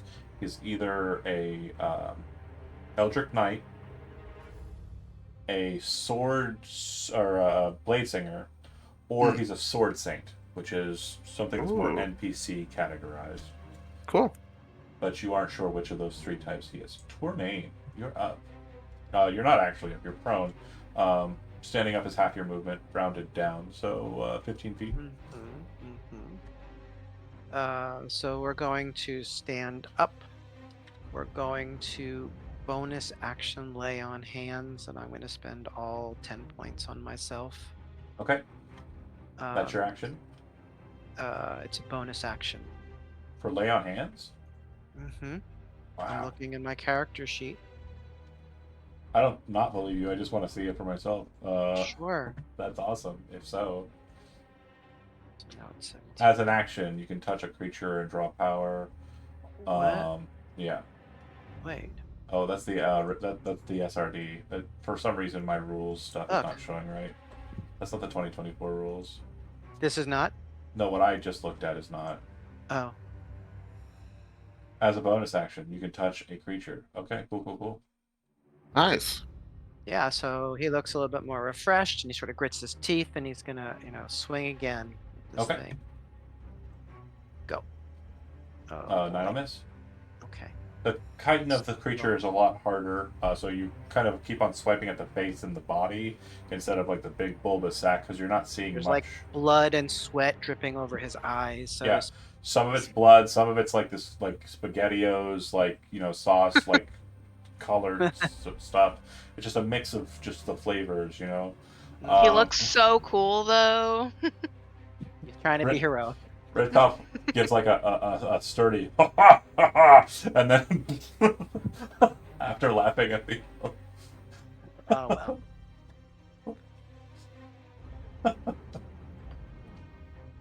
And after he misses, he goes, "You missed 100% of the shots you don't take." Oops, ignore that, please. No worries, absolutely ignored. Okay, so it'll go to it. Trying not to Andy, recoil. since you're kind of the one who's in danger zone here, roll a d6. Okay. No problem. D6. We got a 5. Charges on 5 and 6. Let's see. Help. What? But for why? Where? Okay. You're getting on my nerves. Bear with me here. Sorry, folks. My tick disappeared. Her character sheet, I mean. That means she's dead, right? Oh, yeah. I tried. It's like that. It's tried. like that. It's like that bit where you're like, Oh, no price tag. It's free. yeah, that. So it is going to lash out with its claws, kind of sideswiping and inwards. Looks like it's sideswiping at the dwarves. But as it's doing that, you can actually see the bulge of that big old fleshy being kind of lift up. And you watch as the proboscis has like side mandibles that open up, and you can see this horrific maw underneath the proboscis itself as the whole of that mouth just slams towards you, Tormain. Oh, jeez. Okay. So I'm going for the bite for you, and I'm going for the claws for the dwarves. Oh boy. Claw attack against dwarf 1, claw attack against dwarf 2. Still got like 2 more healing words. You'll be all right. Bite is going to hit on a 25. I got a 17, a 23, and a 25. So everybody got slapped. Let's see. 9 damage. So- 10 damage. Okay, so minus 9. She's so girly pop. Minus 10. So as it swipes into Jorban, you actually watch it cut and cleave across his like abdomen, and he starts bleeding heavily from his stomach. He kind of grips it with his shield arm, kind of drawing his shield inwards, and he's holding the axe, looking up at it with that still like absolutely insane face. Reginald gets slapped in the head, but he looks like he got his clock run, but he's not like dying or anything. And then the bite will do a bit of damage. Bear with me here while I look into matters here. Okay, so it slams into you, and you watch in horror as the proboscis slams through your armor and kind of juts into your shoulder. You can feel it like pierce the back end, but then kind of rescind inwards. And you can feel this feeling inside of you as many orifices on the proboscis start sucking inwards. It's like it's cavitied. It has like holes throughout it, and it's just drawing in your essence that way. You're gonna take yeah, it's terrible. What's your God? You're gonna take a bit of damage here. I think you're gonna be dropped back down. You're gonna take 2 for the pierce, and then you're gonna take 10 for the necrosis, the draw. I've got 5 left. Okay. It was You the are- on hands that got me. You are grappled, Mhm. and while you are in this grappled station, you are also restrained. In addition to that restrainment, you have disadvantage on strength saving throws, and the Queen's bite attack will always automatically hit against you. And if you start your turn, you need to make a Constitution saving throw against poison. As the Jeez. tick's toxins try to slog you down. Queen is done. Jorban goes, kind of bleeding, angrily, just kind of rushes into it with his whole chest. It bounces off of the plating, and then he swings in with his axe. And he hits. And he'll do 11 more damage to it. So yeah, it's still bleeding from all sorts of different places, but it definitely looks like it's still moving with agency and like anger. All right, Reginald will look up at his mace and look at Tormain and say, "I need your help." Do you know what he's asking for in the moment? I just want to ask what Tormain does in response to, "I need your help," as he looks up at his mace. What would you do in response? Again, not an action or anything, just flavor-wise. Oh, he's got his mace. Where is it? The mace is up top. It's actually inside of the creature, like about 10 feet up. And he's looking up at it like he needs to get to it. Oh, so I would try to hoist him up if I can. Okay, you drop down, kind of settle your shield in between you and the tick. He rushes forward. You feel his heavy dwarf boot hit the shield. You kind of push back up into a standing Yep. position, and then he rises up, and you kind of hear a sick, meaty kind of as he drags his weight with the mace down. He's grappling it again, and he's back on it again, and it takes some damage from all of that being the case. Hell, He wants to be on the opponent. Soul, you are up.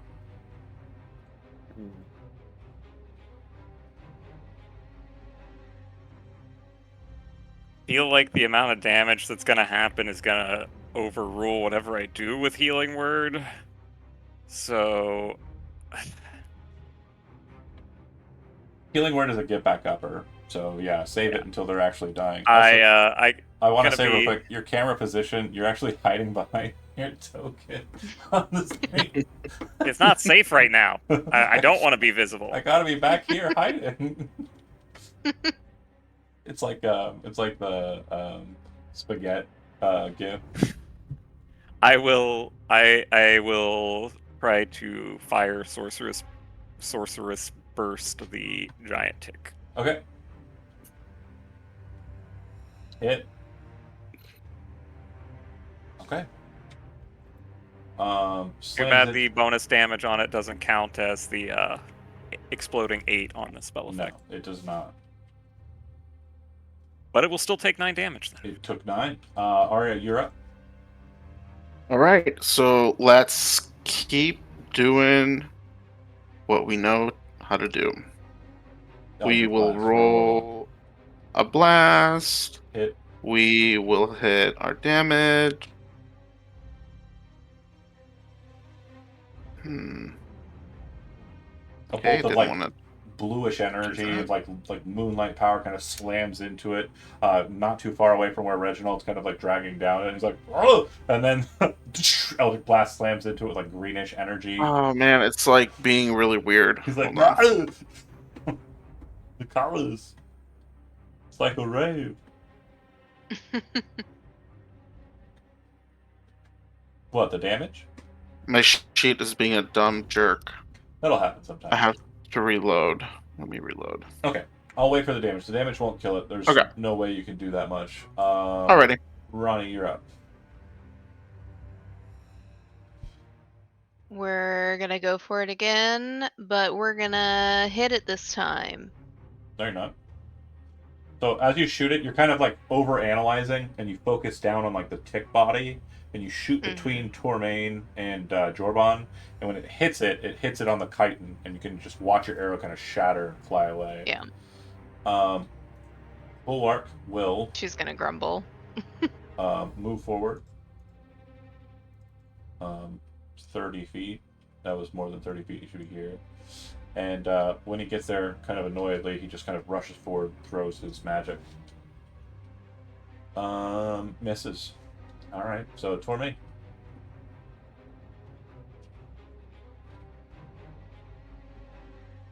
That's you, Andy. 13 damage. I take 13 damage. Oh, No, yes, no, no, I'm- no. No, not you. It's your turn. Oh. Sorry, I zoned Okay. for a second there. I saw you zoning out. It's fine. Like, oh, that's thank you. It's Okay. a fumble. Roll an additional d20. Sure. Okay. 12. So as you kind of like have it stuck in your shoulder, you draw your blade upwards and kind of slam at its head, and it hits against the chitin of its like helm. You'd hit it before, so it kind of crease across the top line. This time you hit it directly on the plate, and you watch your sword just kind of like bonk and kind of slam off of it. Had you hit it with more force, you think you might have broke your own blade, but because you hit it in the way you did with kind of like a loosening because of the pain, it actually just caused the blade to bounce off of it, like you were hitting it against a wall. Don't do that, kids. Don't slam swords against walls. Okay, and then you still have a bonus action for anything. Bonus action cry. That'll work. All right. Yep. Redcoff will take a shot.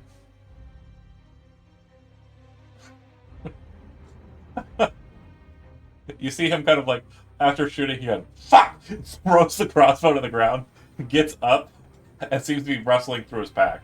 He's done for his turn, though. He has missed so many times. The elf and dwarf fight has been very funny to me. So it has Tormain attached. It's going to go ahead and use its multi-attack. It is going to draw with its action, meaning Tormain, you're going to take 13 damage off the rip. You down? Oh yeah. Okay. It maintains its attachment to you, and then it will turn on Jorvon, and it is going to use its necrotic spit, which you recharged, directly on him. Case in point, you watch him like valiantly kind of try to dodge it and kind of put up his shield, but it slams into him, and you just watch as his form kind of falls to the ground next to, well, not next to Tormain, because Tormain's not currently prone. Tormain is currently attached to a proboscis. Okay, the queen will then, that's it, that's all it's got. Jorban will make a death saving throw. 1 success. Reginald will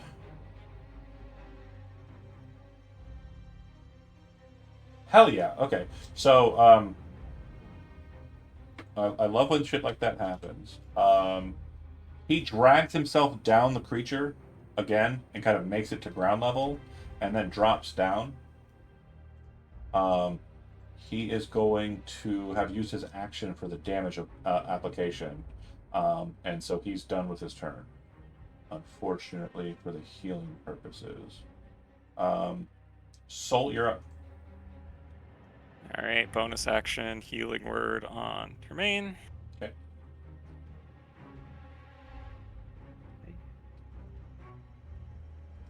Sorry, just gotta scroll around to find where it's at. So, Tormain, as you're healed, let me 11 explain total. kind of like visually how this works. You feel your life being drawn out of you, and then your like whole body kind of goes dark, and your mind kind of flutters away for a second. In that beat where you're kind of unconscious, you see bright, vibrant colors and beautiful, like, you know, mushroom trees and like massive spiraling branches coming up out of the ground from strange fey-like things. You see a very beautiful woman kind of turn and look at you, an elvish woman with kind of flowing blue hair and pale white skin, and she looks at you and in Elvish says, "Not yet." And you disappear out of that world and reawaken to the absolute horror of a proboscis in your body and blood being sucked out of your form. Feels You're like welcome. a yo-yo. So 11 total. Okay, and then your action. Sorcerer's Burst. Damage is not required. Where would you shoot the tick to kill it?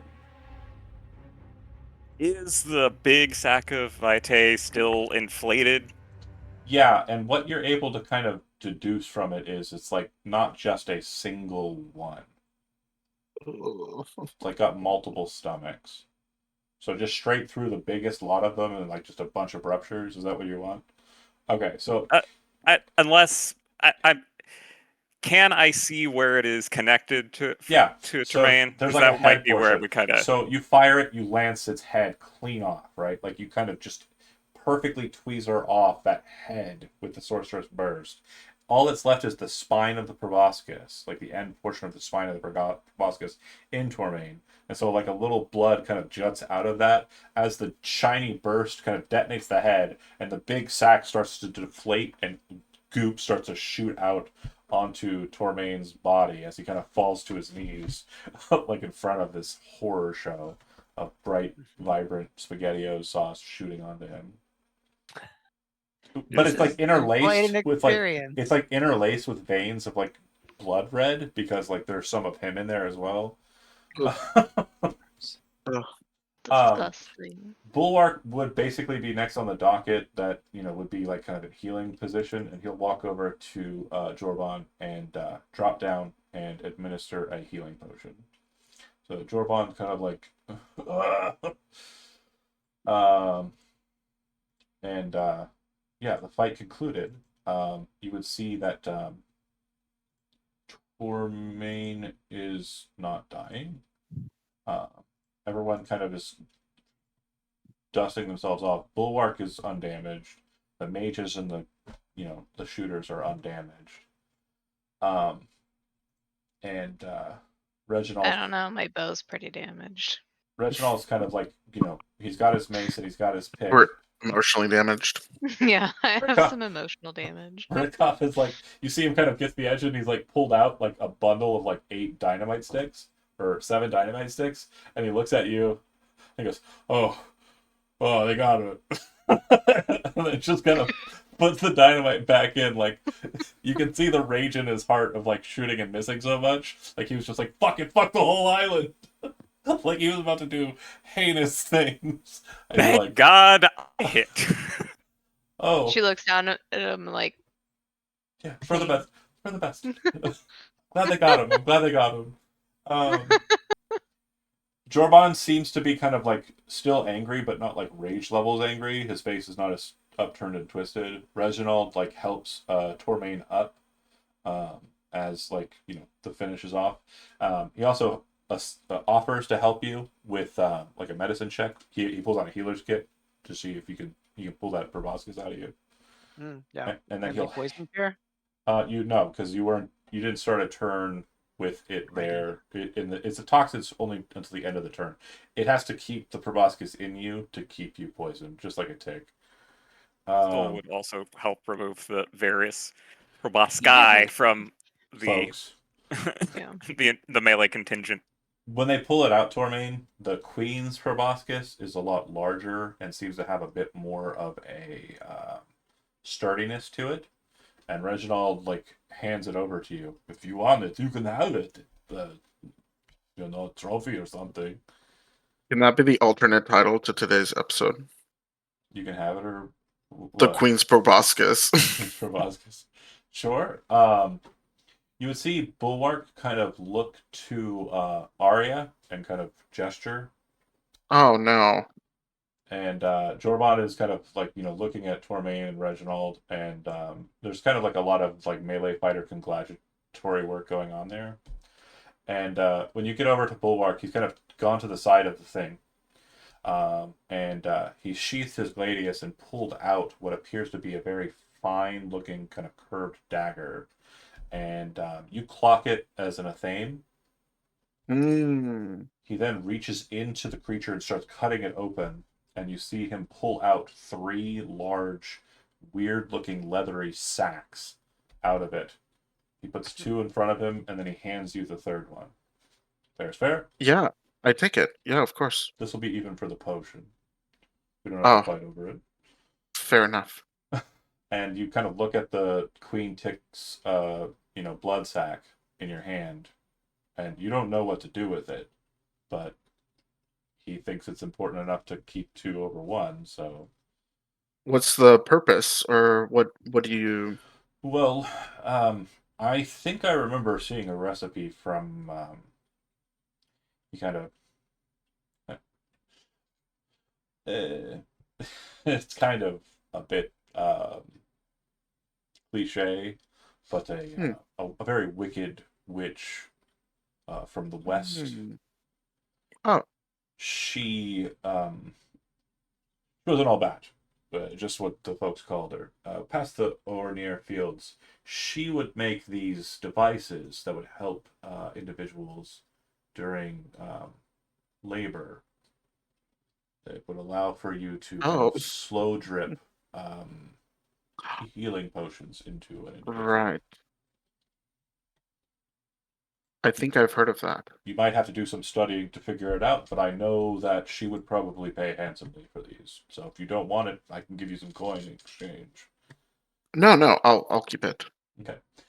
So, Necrotic Tick Queen's Blood Sac is the name of the item you just got. Cool.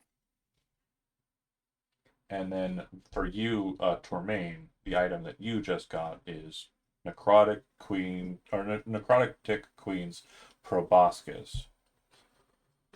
And it's about like a foot and a half long. It's like barbed and has holes in it, and it has like a look of, like chitin, but it has a feel of like stone Hmm. or even metal. Kind of whip it around a little bit. Jormon will then kind of look around at the crystals, shake his head. I'm sorry, folks, they're not even ripe. I was gonna split them with you, but it seems like they're still in a state of growth. If you remove them What do you now, mean, ripe? he says, I'll show you. So when chaos crystals form, the crystals typically kind of blossom outwards in crystalline structures, like a tree or like flowers, or like roots. He reaches for one of the small ones and kind of plucks it from the earth very easily, and you watch as it seems to kind of leak out of the bottom. And then he kind of crushes the crystal in his hand, and it kind of breaks in his hand like, when you're freezing ice cubes and you haven't froze them long enough, and you can just kind of like puncture the top, and then it's just water inside, and they're kind of like really crumbly and not good. It's that, but crystals. And he says they're just not ready. So they're more like mukbang crystals. Yeah. Bulwark will say, it's not that they're not ripe, Jorvan. It's that they were being leached.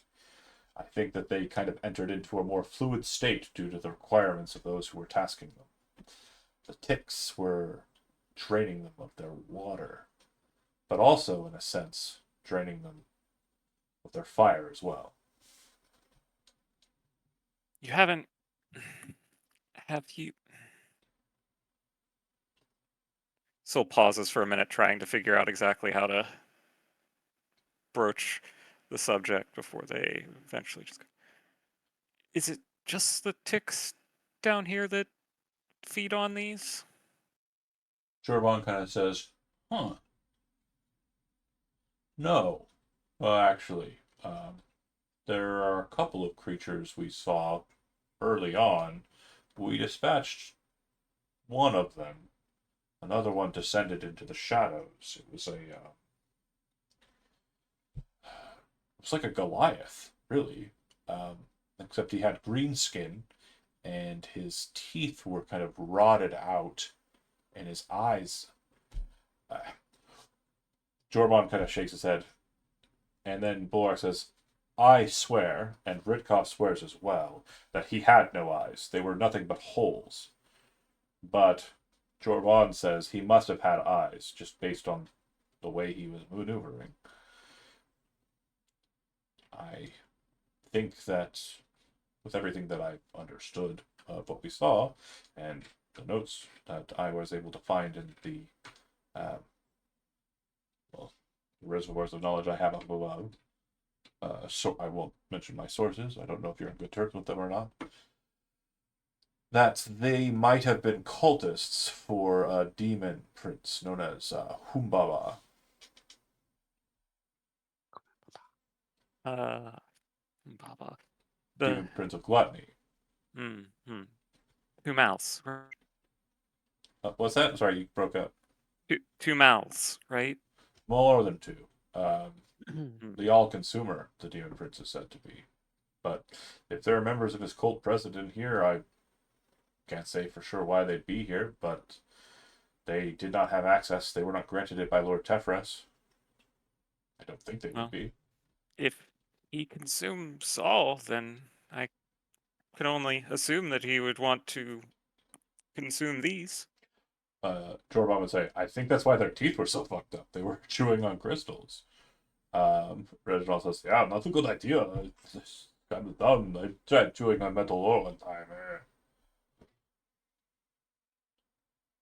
Salty, though. Say no to crystal. Right? Jorban will say, since there was no gain as yet for this, I do apologize. You definitely proved yourself more than handedly. And the exchange you had with Bulwark, I don't consider that enough to quantify the work you put in here. So instead, what I will do is I will let you in on a service. Lord Tefras has special arrangements with our master Blaze Hatchet. We are allowed in, but other members of our family are also allowed in. I'm assuming that you stopped by Azor's room. Well, if you Very coordinate, friendly, that one. if you coordinate with him, give him this, and he pulls out an icon and hands it to whoever he's talking to, probably Sol. And it's a red, or it's a disc that is red and black. It's basically a quadranted disc, and there's like 2 quadrants that are opposed that are black, and 2 quadrants that are opposed that are red. If you have history trained and you see this, you would recognize it as the Blaze Hatchet clan's sigil. And he would say, if you show them that, he will afford you the same services that we get. On occasion, you may leave some things behind or not have enough carrying capacity to remove certain items. He will give you a special method to flag these items or mark them. We will have crews enter into the spaces that we are in through these individuals to return them to the masters of the forge that we have throughout the dungeon. There are other ways down to the second floor, or the second layer, but I will say that the one that we are camped near, we do not know for certain where it connects below. The only space that we are absolutely aware of for certain is the Great Sea. That is on the second layer. And there is also a city beneath. I don't know the way, but you should be able to find your way. A gnomish city. Swerfnevlin live within. They are goodly folk, and they have some manner of trade. Their city is known as Hodgunthud.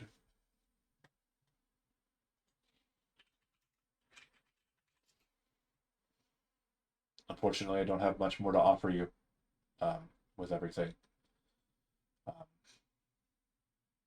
But once these are ready, once we're able to get a return on them, perhaps we'll be able to work out something.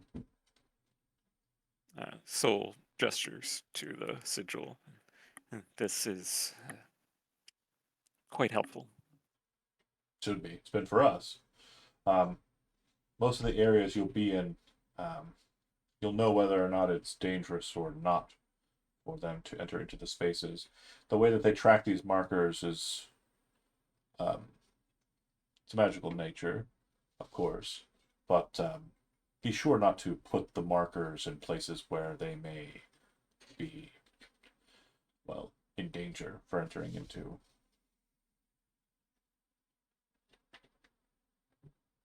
So be very cautious around those lanterns. Yes, very much so.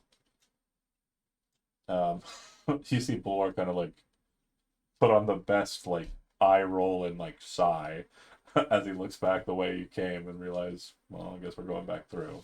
I go back through. Before we move on, I want to use this new thing that Warlock's got. Okay. So for a minute, I can perform a rite, and I can regain a spell slot, and I can do that once per Long rest. long rest. Absolutely fine. when you make it back to the exterior, you bypass the lantern, and you've made it back to the inner ring. They kind of nod and say, "We're heading back to our space. As long as the Boffley crew is not here, um, you are welcome to their space, as long as it's open. Uh, if you wish to stay there. There are other places to explore down here, of course." And he looks up, and you can see the sun kind of, up there. You came in relatively early, so it's probably noonish at this point. Still plenty of light.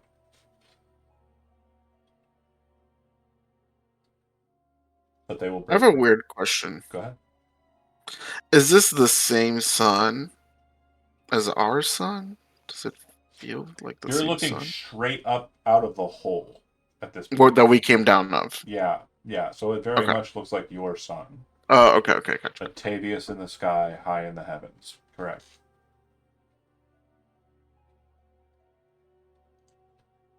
So as I recall telling you, you are in a space that is basically just a ring around the layer here. Mhm. You are on the western side of the ring. You came out of a southwestern cavern where the mine is located. There's also space inside of the mine for descent, but it does look like it would be quite treacherous. To the west, full west, so right to your left at this point, would be the Dwarven camp, where the Aletoes Adventuring Company is. Across the way from you, there looks like there is at least 2, possibly 3 caverns that you can see. The entirety of the eastern wall is in shadow due to the angle of the sun and also where you're positioned. And you are aware that there are a number of caves on the right side of where the Master Azure Aletoes is located. Where would you like to go? Tremaine says I would like to stay here for a little bit and rest. I got pretty banged up. Short rest? Yeah, let me help patch you up a little while we get sorted. Do you wish to short rest back with the Aletoes? Okay. I think that's probably the safest. If that's the case, the Altos are very welcoming, but they will also provide some assistance in your healing. You are currently providing a bonus to short rest hit point increase by skills trick, right? Correct. What is the skill trick you're utilizing? Is the herbalism kit? Proficiency in medicine. Medicine. So Gotcha, should gotcha. give 2 because I am proficient with the healer's kit. Cool. That's the same one I would have been utilizing, so perfect. So +2 to your total, not each roll, but go ahead and spend short or hit dice for short rests. And then if you have any features that recover on a short rest or slots that recover on said, you can go ahead and do so. Doke. I know there's.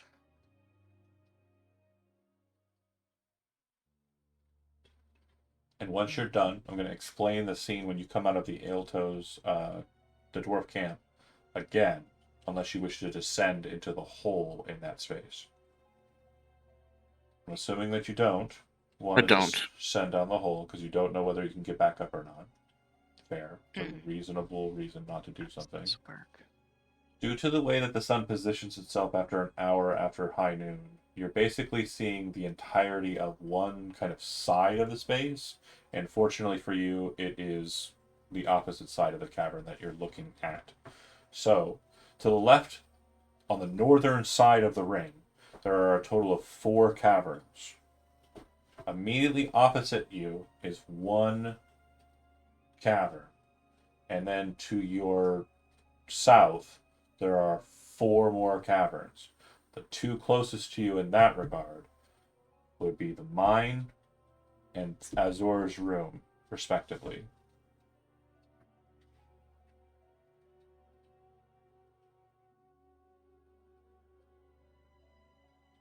So there are a total of 10 caverns, and you've explored 3 of them. Make sense? Mm-hmm.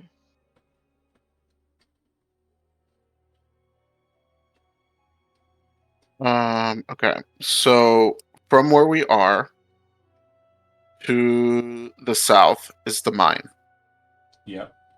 And then and then good. continuing like along the ring is Azure's room. Right. And then there will be 2 more caverns that you haven't explored further past Azur's room. Then on the north side of the cavern, so effectively on the opposite side of the hole from those 4, are 4 more caverns. And then directly opposite you, where you're standing on one side, is another cave.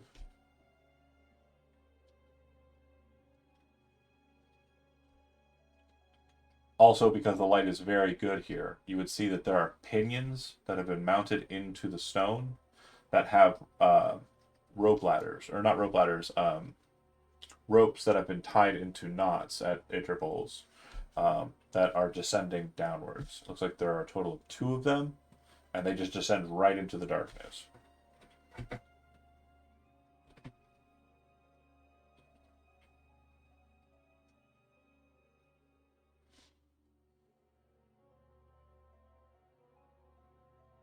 Oh, and sorry, those were not there when you came down the first time. Sorry. I want to make sure that's clear. Okay. Those are definitely a new feature. You do not know where those came from. Because I was like, what the fuck? There's a rope can't- down? Yeah. Yeah, there are 2 ropes like that have been tied off with purpose that look like they were mounted into the ground and then thrown down into the hole, and assuming someone descended down them. And those are like close to the entrance to the Aletoes. No, those would be close to the where the steps down actually descend, right? So you Okay. have like the steps down there, and then the first cave near it would be Azure. The next cave next to that would be the mine. The next cave next to that would be the Aletoes. Aletoes. And then there's 4 more caves to explore. 4 more caves on the north side, 2 more caves on the south side, and 1 more cave straight across from you. So 7 more caves to explore. Jesus Christ, hold on. And this need to is just draw the another first map. layer. I'm drawing a map too. Yeah, we need a map. Hold on, I'll share it with y'all. We're not quite so high to be able to help you, but it's not. Ha! Wait a minute. Oh, you villain. Wait a minute. It's okay. Don't worry So I about it. zoned out. Like, whoa. So there are Oh, 4 up everything. north, Uh-huh. and then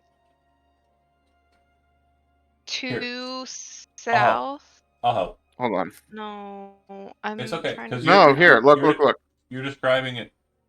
There we go. That's actually not bad. Hold Wow, on. not 1, bad. 2, 3, 4. Oh, Yep. Jesus. 1, Okay. 1, 2, 3, 4, We just have to label them, which we know and which we've explored. 8. But I did. wait, Okay. Perfect. where did Oh, you those, put the we already Exactly did right. that. I see that. Oh, beautiful. And yeah, so the steps would basically be, see that split in between between. Azures and Cavern 1? Correct. And so the Okay. descent, the ropes on the descent will actually be on the south side of the hole. Got it. So the Making that steps change. are on the south side. Yeah. So because the steps come down and basically come the cave, the 2 caves that are kind of down there in the bottom right corner that you've drawn, and for folks at home, I'll kind of post this. Bear with me here, just so you can see the drawing that they have put together. It's gonna keep changing. It will keep changing, but the descent would actually be down below, on the in between one cavern and Azures. Okay, and the way it goes up. Whoa, the fuck? The way that it goes up would basically be anti-clockwise up the hole. Okay? Are you with me there? Because the stairs are actually running along the inner wall. Yeah, you're coming down Stairs go anti-clockwise up the hole. Up the hole, and they end in between Azures and the one cavern. It's a Good Friday night. Right up the hole.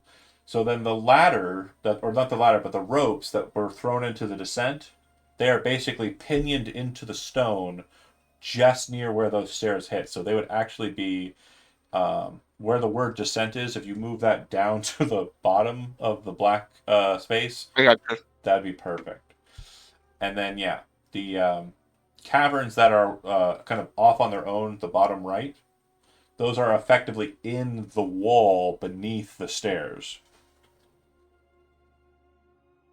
Because the stairs go up. Technically, everything is beneath the stairs because the stairs go up. It takes about Right. 3 circuits of the space to get down to here. I'm gonna delete the old one. Keeping in mind this is like miles wide. So perfect. That's 100%. Oh, well, not yeah. That's good enough. This is what I've got. This Sure. is like iteration like 4.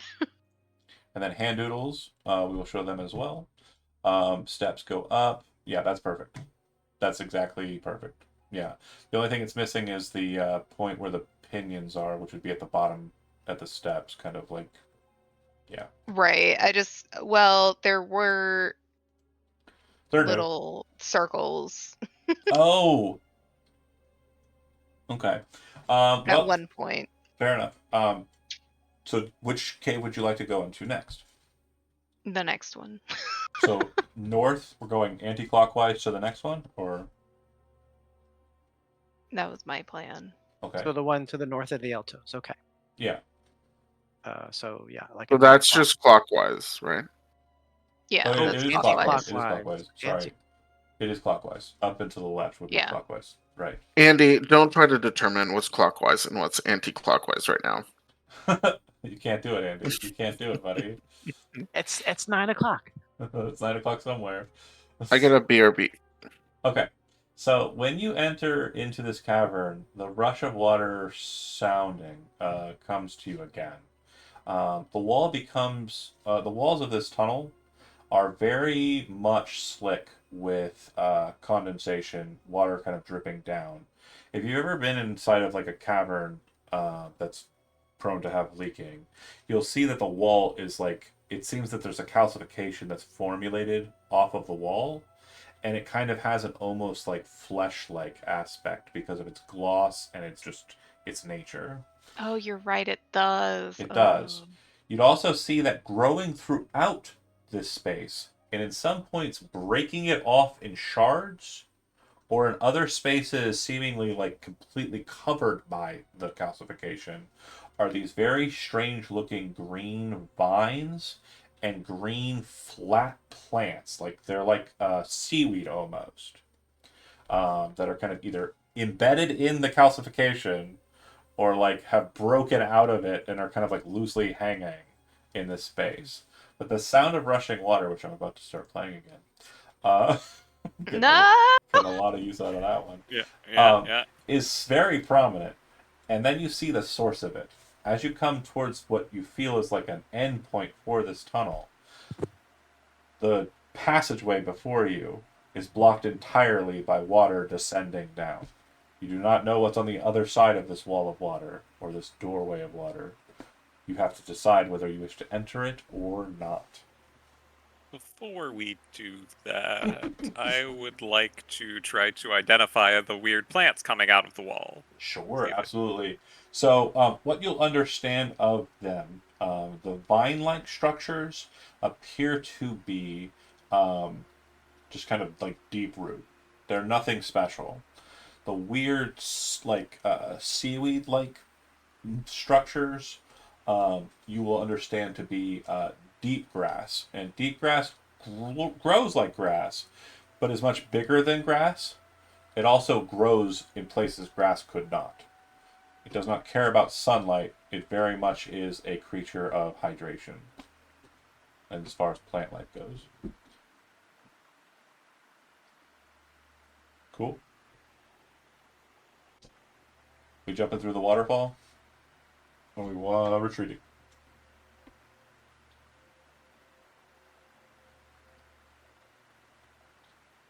Come this far. Water. I get a water bonus. I'm excited.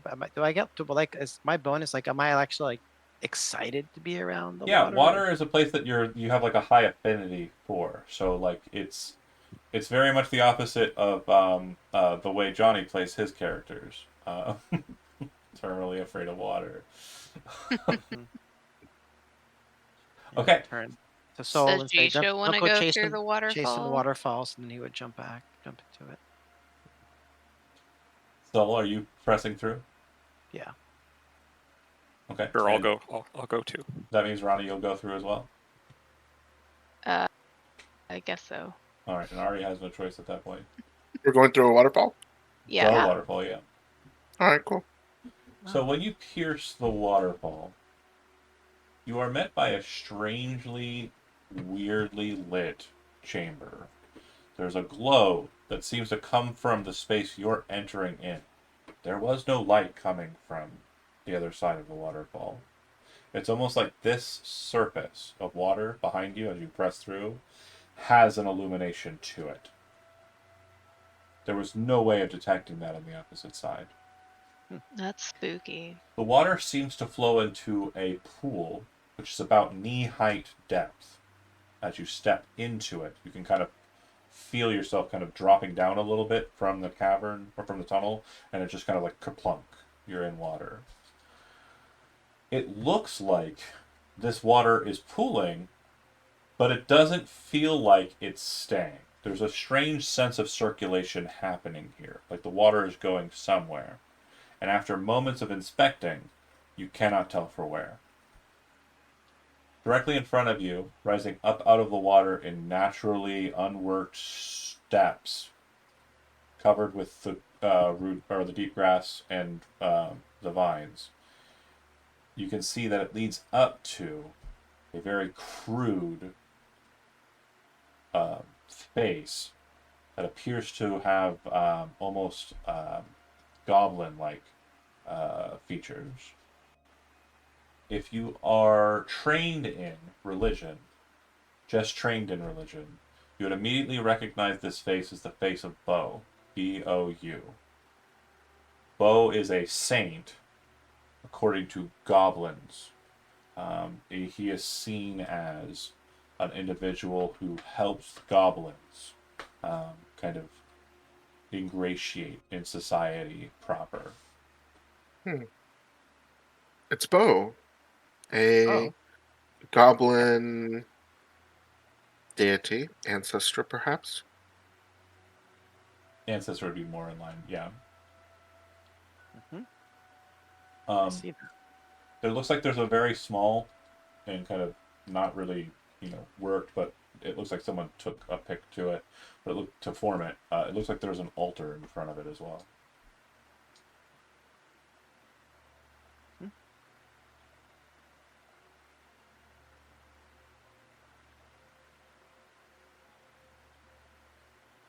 Are we supposed to bring a gift to him? I think that would probably be the correct thing to do. Do you still have those pastries? No, I ate those. The long walk. It was a late night snack. I get it. Okay. You don't sleep. I understand. So, So could we approach? Yeah, you can approach, absolutely. You can do whatever you want. Yep. What I will say is, after some experimentation and some thinking, some searching around the space, there will be a couple of conclusions you'll ultimately come to that will kind of help you with what you're looking at here. Firstly, it doesn't seem like anything that you offer does anything other than get placed on a piece of stone and sit there for a few moments before you decide to go, well, that doesn't seem to do anything, and switching it out for the next thing. There's nothing in this space besides this carving and the strange altar in front of it. However, from what you can tell, there appear to be footprints leading up to the altar and directly into the face. There also appear to be footprints coming out of the face, like walking back towards the pool. This It's a gate. seems like a decently trafficked space, but you definitely notice that all of the footprints in question are small. So they're goblin prints, probably. That's right. Okay. Goblin Town. Yeah, if you wish to learn more about this, Goblin Town would be a great place to check. Delvin, in town. It's one of the boroughs.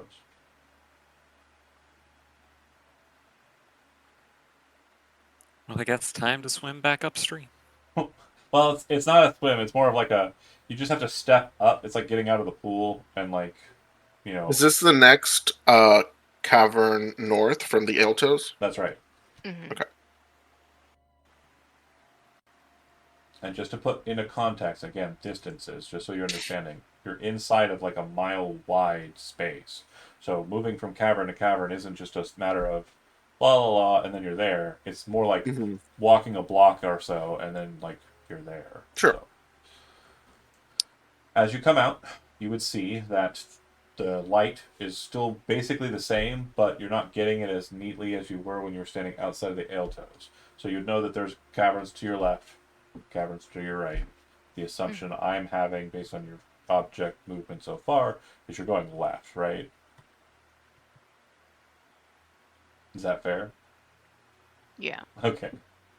Clockwise. Yeah, you move to the next structure, you enter into the cavern. I'm going to go ahead and kill the water because it's gone. There isn't any more water in this next space.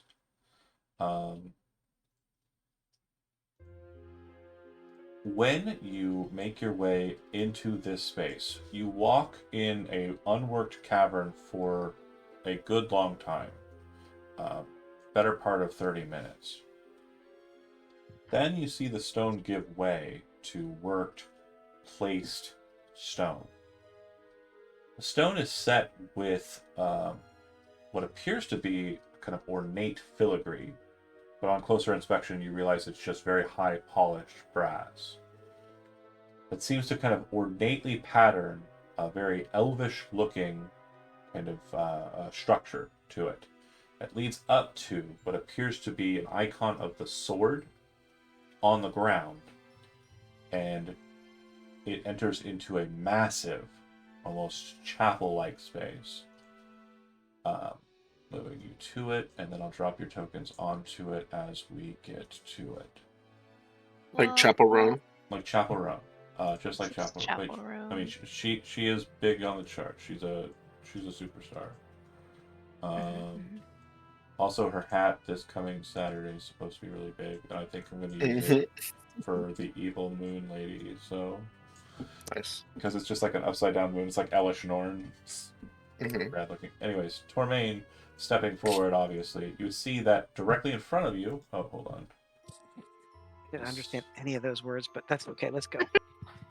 You'd see in front of you, there appears to be a skeleton on the ground. You'd also notice that there are kind of glowing bluish colored crystals that have a similar kind of shape and styling to the chaos shards you've seen in this space so far. It looks like the entirety of the floor has given way to a pit. Dark, black, unending. And if you make your way over to the steps, looking down, your presumption is that there is a way down. But it will be treacherous, and it will require effort. And it may be the case you might not be able to get up as easily as you would hope. That said, on the right side you can see a cavern here. And it looks like if you work carefully, you can maneuver on this ledge to get there. Okay. On the opposite side of the entirety of the pit, a little bit more precarious to get to, there's a massive altar.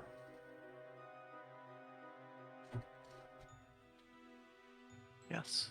Behind the altar is the sword symbol I mentioned, which would mark elves, and above it, a symbol that seems to depict the red dragon Ashmedea. Huh. That's fun. The sword appears to be lancing up into that icon. Is this the Dragon Slayer sword? Dragon's Demise. Dragon's Demise, yes. It does not look like that sword, based on whoever had the check to remember it or recall it. Mm-hmm. It could be many swords. The lore behind Ashmedea is her heart was wrenched out of her by a Variu sword. Okay. So there's that. Okay.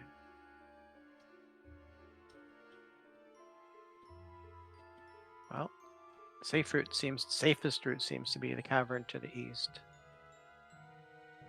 Although the altar is very tempting. We could try the cavern first, then the altar. Mm-hmm. Agreed. Okay. Okay. Yeah, the There are altar. a lot of altars down here. The altar looks like it would be a bit more precarious to get to, but it definitely looks like it's doable.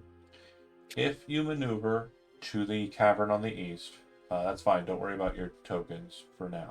But you will come to realize that the positioning moving through there is narrower than most of the caverns and tunnels you've been in thus far. It will be so narrow to a point where the most you'll be able to do is 2 by 2. So I need to identify marching formation. Tormain is obviously in the front line. Is there another Yeah. frontliner, or is everyone just kind of backing behind that in fold? I could be a frontliner. Okay, so both of the elves are up front, and then Soul Instant and regret. No. Arya are in the back.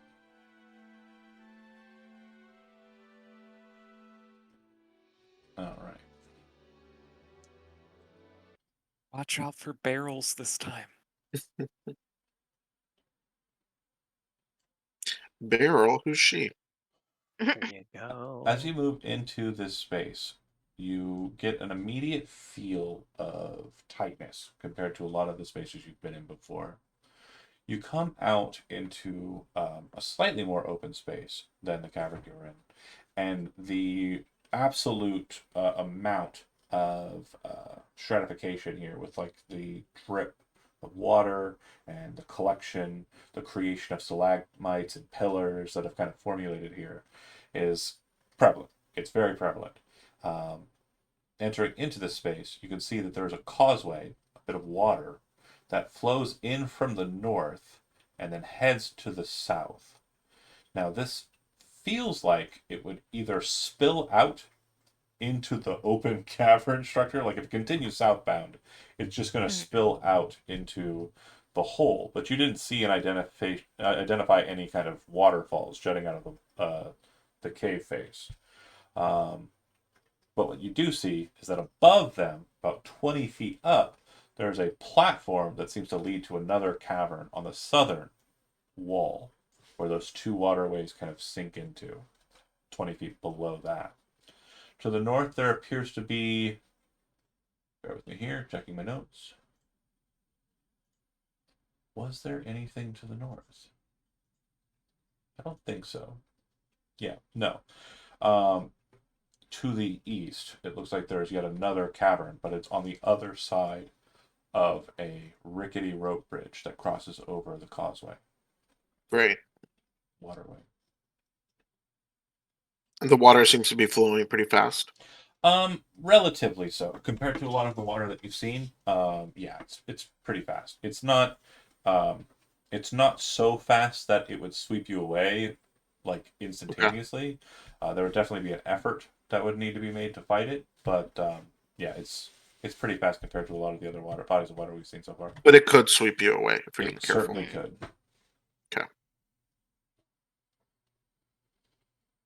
Well, I don't love that little bridge, but I suppose we should keep pushing forward. I would like for everyone to go ahead and make a perception check, since I'm assuming, based on your hesitation, there was a bit where you were kind of looking around, curious. Yeah. Everybody. 20. Oof, not so good. 20's great. Okay. 10. It's not a natural, but So, Elizabeth, Ronnie's kind of looking around, doing her laser eye focus, keeping attentive, and Tormain's like, "Well, I guess we got to cross this bridge." And you kind of put your hand on his chest as you lock eye, or you have two eyes, it has one, with a stalactite that opens its eye and looks at you. fucking roper. And when it sees that you see it, its eye closes and it seems to kind of try and hide itself from you.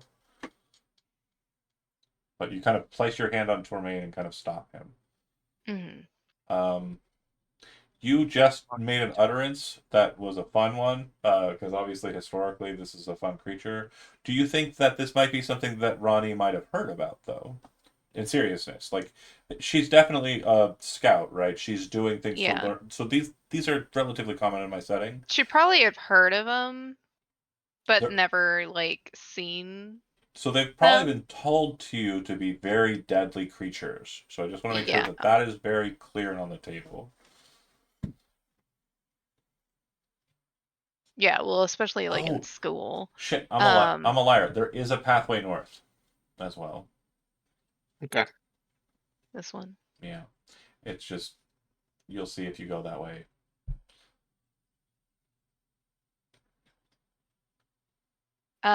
She'll What's a roper? whisper to them and point it out. I've heard that they're extremely deadly. Oh, But that's really all I know about it. So based on its positioning and the height that it's currently kind of occupying, I just want to make sure you understand exactly where it's at. Based on the Mhm. height that it's occupying and its position, it cannot reach you where you stand. Yeah, However, if you were on the rope bridge, it would probably make short work of you. right. It is And 20 feet up I in the feel air. like they would probably have mentioned that if there's one, there's two. No, not always true. No? Okay. There are sometimes It's mating just, pairs. There's sometimes like loners that kind of keep to themselves. okay. So, but there could be two. There could be two. But again, with that check that you just made, you can confirm there are not two, because that's the only stalactite in this space that looks like Okay. it could be one. Unless it has like All right. babies, and those aren't going to be a fight. That's not how they breed either, so also not a problem. How does a Alright. roper? With the question, We're going back to that again. to. Hold on, let me pull up the TED Talk image from a Yep. campaign or two ago. Yep. so are we retreating or are we taking it down? I feel like I remember a story in my family, and they are very mean. I Do we want to mean, fight it? I'm we sorry, kill it mean can't things. reach us from this position, Correct. But it can move. but it It can can, move. Yeah. it doesn't seem to think it's caught out. It definitely, if you try to cross the bridge, it will engage you. It is not currently moving over to you and engaging you, which to you means that's fine. It is 20 feet up in the air, which means that, yeah.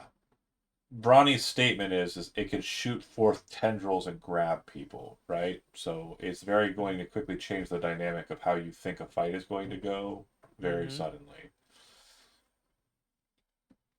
I mean, so it's gonna be here. Why don't we go? Try to So get we're to the. probably not heading north, and we're probably not.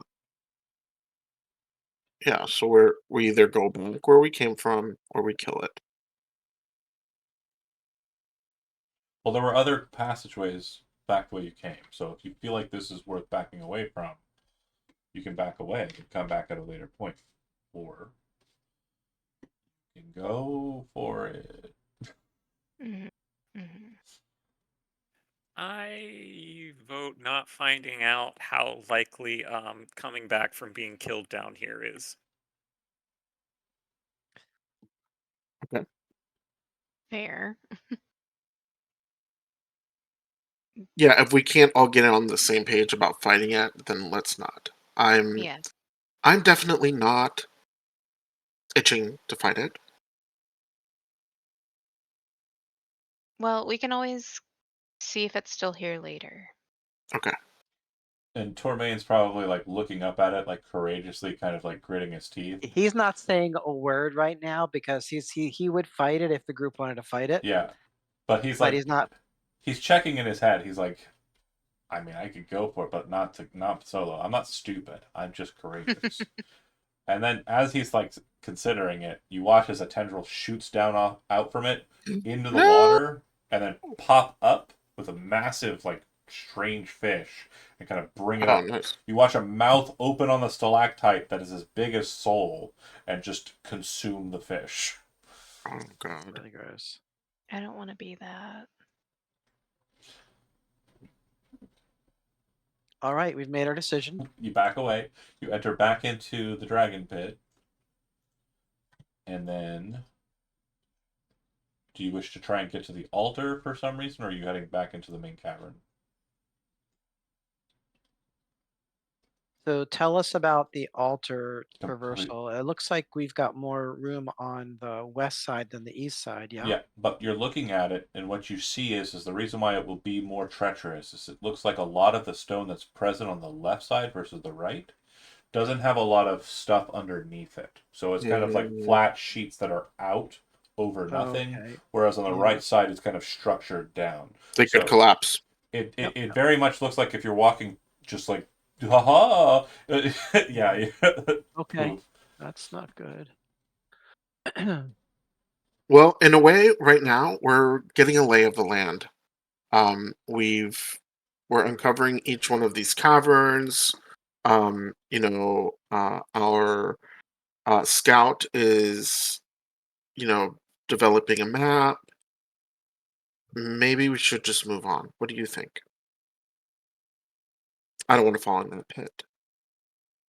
What I will say too is that it doesn't look like there's anything on the altar. So it is as plain and flat and empty as it looks on image. Okay?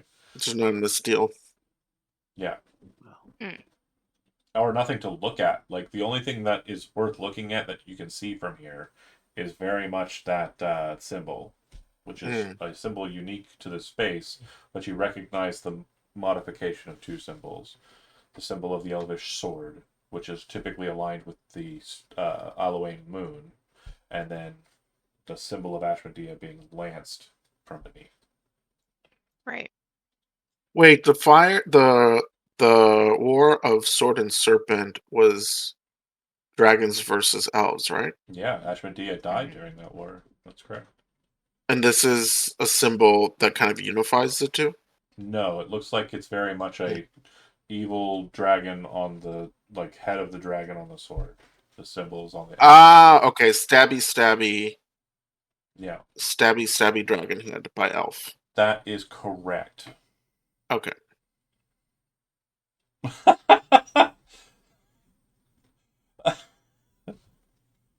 How the fuck did you find that? Jesus, I have a whole collection of random shit I've made, Jonathan. Jesus Christ. Okay. So you're heading back into the main chamber. Once in the main chamber, what's next? The next one. You'll re-enter into this cavern, but you're here after a 20 or so minute long walk.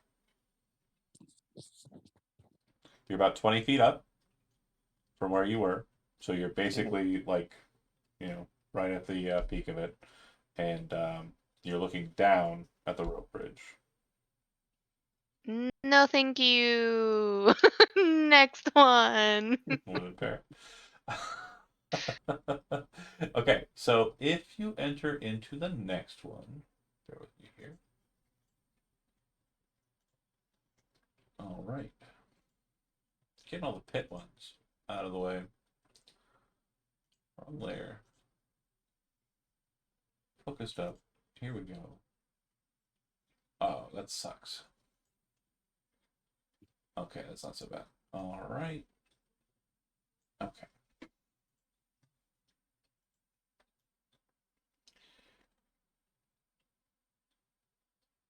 Huh. Okay, yeah. Pit. Pit. So you'll be entering into this space from here. And bear with me as I get some stuff ready for you. The number of pits here. When you enter into this space, you hear sounds up ahead. It sounds like barking and kind of like yelling. It's And Brent. a language that you don't know. And I would say that the elves could identify it as being draconic. But you, again, if you don't speak draconic, you don't speak draconic. You just know it's draconic. Mhm. I speak Draconic. Can I make any sense of it? Um, Or can I not hear it yet? it sounds like draconic, but you're kind of like it's kind of like listening to a conversation through echoes and through distance. So you can tell that draconic is being spoken. Um, I would say that the words are being said. It's hard to tell kind of like what the words precisely are. But if you'd like, go ahead and make an insight check, and I will let you determine whether or not you can kind of get the gist. 19. Yeah. So it sounds like these kobolds, because they kind of are talking to each other like that, are seemingly referring to looking for something. And then they say, it must have gone down there. It must have gone down there, are the main things that you're hearing. Hmm. It sounds like there are a bunch of kobolds ahead looking for something in a pit or in a hole. And as you enter into this space, it is very well lit. You can see everything across the field. Looking down, so you are on the top layer and entering through the cave on the western wall. The first dip is about 50 feet down. The next dip is about 10 or so feet down. And then there's the pit. So they are on the level that is directly below the level that you are on. So they are effectively 50 feet below you. It looks like they have set up a metal bridge here.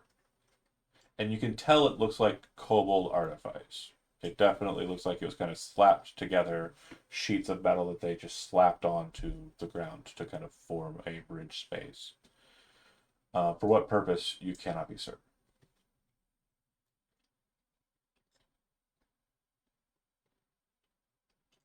Maybe they need some help. We should offer our services. Yeah. Sure. Yes. Why not? Is there any area, like, is there any clear area where it seems like it's safe to descend? Not really. It's going to be a climb. If you have rope, you can definitely kind of manage it. It looks like the place where it would be easiest to do so would be here.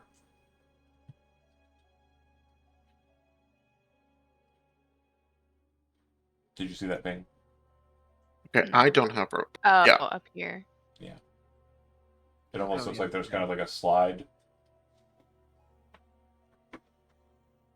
I do have rope, so we could I certainly. have ink and an ink pen. Okay. Some useless reason.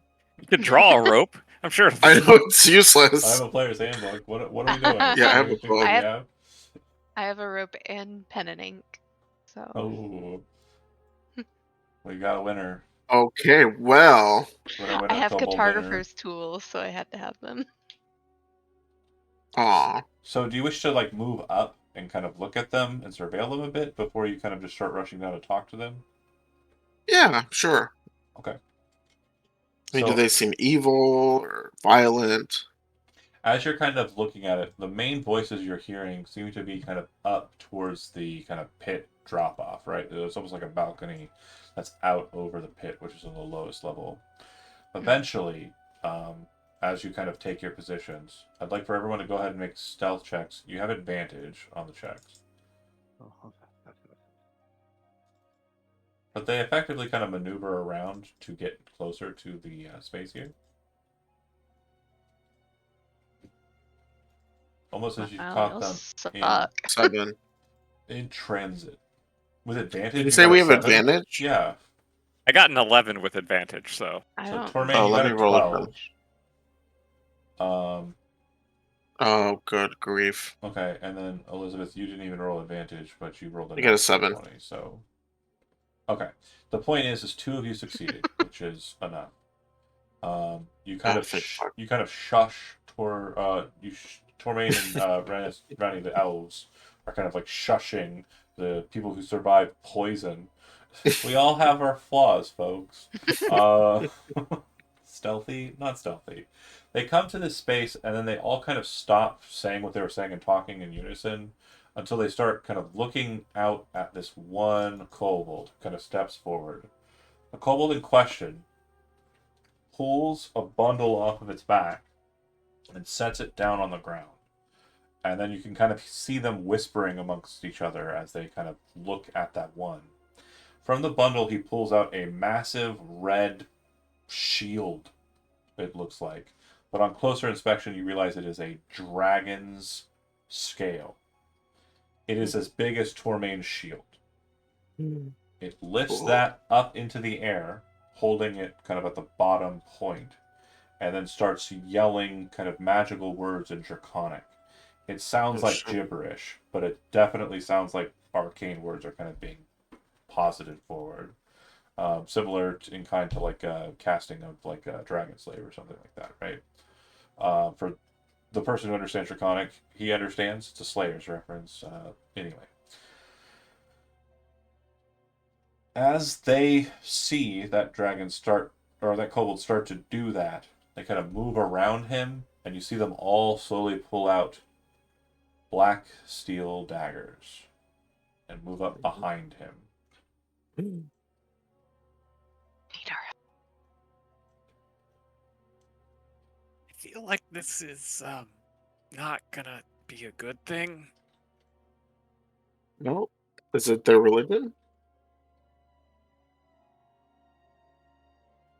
I've been around some, we'll say overly Just as you're about to zealous. finish that thought, you watch as they start stabbing him in the back, and you can actually hear the loud punctures and thuds as the blades are pushed in Oh, hard enough to like God. hit bone and break it.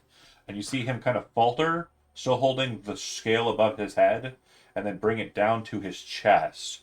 And then as he's kind of like gripping it, you can see his eyes rolling into the back of his head and his like teeth kind of gritted in malice. And he then falls over, head over heels, into the pit. Not that far out, obviously, but That's a dragon pit. It's a dragon pit. he falls into the Yeah. hole. Go ahead. I think having seen a violent kind of ritualistic rite is gonna unsettle Soul enough that they are gonna skitter back a ways. Okay. Mm-hmm, Do me a favor. For me, I would like for you to make a wisdom saving throw.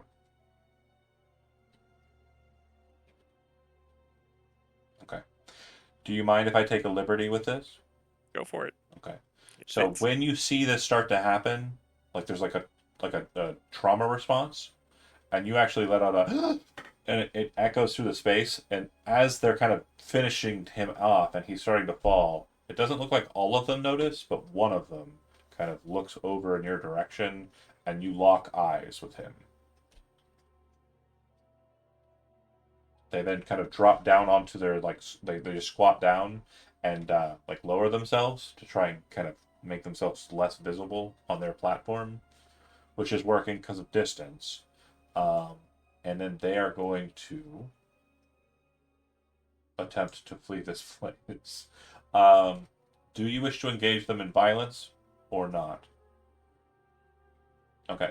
So what you'll end up seeing them do is like very stealthily and very warily move, like they're trying to not get shot, from this space up here towards their bridge, and then towards the cave that has the lights in it, or lights at it, and then they move inside.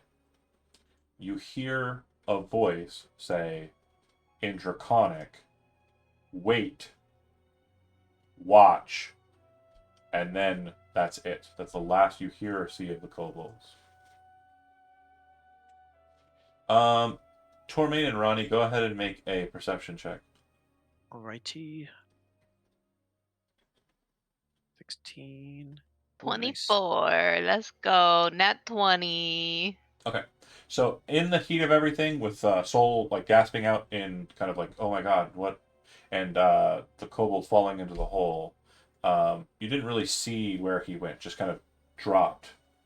But as you look back over in that kind of direction to see kind of what was happening, you would see it looks like the red scale he was holding and clutching, and it looked like it was going to fall with him, somehow ended up on this side of the pit. Hmm. That or it's a totally separate dragon scale. You can't be for certain. They're terrifying. Yep. Do you wish to descend down and acquire the scale and then position yourself for the other He's door? tempting us so bad. Or do you wish to return back to the main cavern structure? I mean, I think we can take on a few kobolds. I believe they're gone. Right? Yeah, they left. Would we have encountered dragons at all? Would we know that dragons lives in holes like this? Everyone's aware of dragons. Yeah, you live in Okay. Jernaris. Dragons are So, I very mean, much. We are don't- playing Dragons, Dungeons, and and Dragons. No, Mhm. I'm okay. Great. The characters though. But yes. Yeah, well, hold on. The characters are aware they're playing Dungeons and Dragons. Yeah, it's not that meta. No, it's not that meta. But Aw, In any man. case, do Fine. you Gotta wish go, to guys. descend and then make your way over to the dragon scale? Soul will at least manage to stammer out that they said to wait and watch. They said something. You don't know if they were talking to you. It sounded like they were talking to something inside of the cave they went into. That's the way I wanted it to Okay, sound. okay, that clarifies. Like there might be some sort of guard or something there. Ah, well, we might need to contend with some kind of god. But do you wish to get the dragon scale? Because again, we got about 3 minutes. I just want to see it. third time he's I asking. have a couple of endpoints that are satisfying. It's just I need to know what you do in regards to movement and positioning, just so I can end it on a cliffhanger. I mean, if Tremaine wants the scale, Do you want the scale? Arya will help. No, not really. Oh, He okay. bangs his shield because I have a really nice shield. I just got this one. Ronnie, would there be some sort of dragon like related like scout measures here or nothing? No? Like a badge? Yeah, something regarding a dragon or no? Ooh. I'm sure there's Dragon badge. a Okay. dragon badge. Anybody? So nobody's interested in the I- dragon scale. I mean, I'm I'm interested. Do you want to go get But it? I love your... Huh? Do you want to go get it? I promise I'm not going to murder everybody. Jeez, you guys are so cautious. But It feels Yeah. very much I'll like Go get bait. it. Soul is long having tail a cat. crisis I'll go right for it. now. long-tailed Fuck cats in a room full of rocking chairs. Fuck it. I'll go. Okay. Well, if you go, I'm going with you. I follow. Yeah, Ari will come. So you head down there, and when you get down into the pit, So don't stay behind we're- just because you're Okay. And freaking we're out. I going saw those eyes, Tom. quietly. Tom and- was like, "I'm staying behind." yep, you recover the dragon scale. This appears to be a separate dragon scale than the one that the Oh. creature who went in had on it. From this point, you can move up and maneuver to the hole that they entered in if you wish to follow them, or you can return back the way you came. You can also find that there is another exit on the northern side that seems to connect you to the other side of the Roper's Chamber, also known as the Cool Pool. But Also as known as the what? the Cool Pool, Oh, the cool. as you move away from the hole, there is a definite and very noticeable rumbling from deep, deep inside of the cavern. Mm. There is a feeling that whatever just happened satisfied whatever was below. The rumble is not a rumble of simple earth and stone. It is a rumble of one whose belly has been filled. And that is where we'll end the session for tonight. Thanks for watching, those that did. And yes, next session your options will be jump in the hole, go into the hole with the lanterns, or backtrack. See you next week.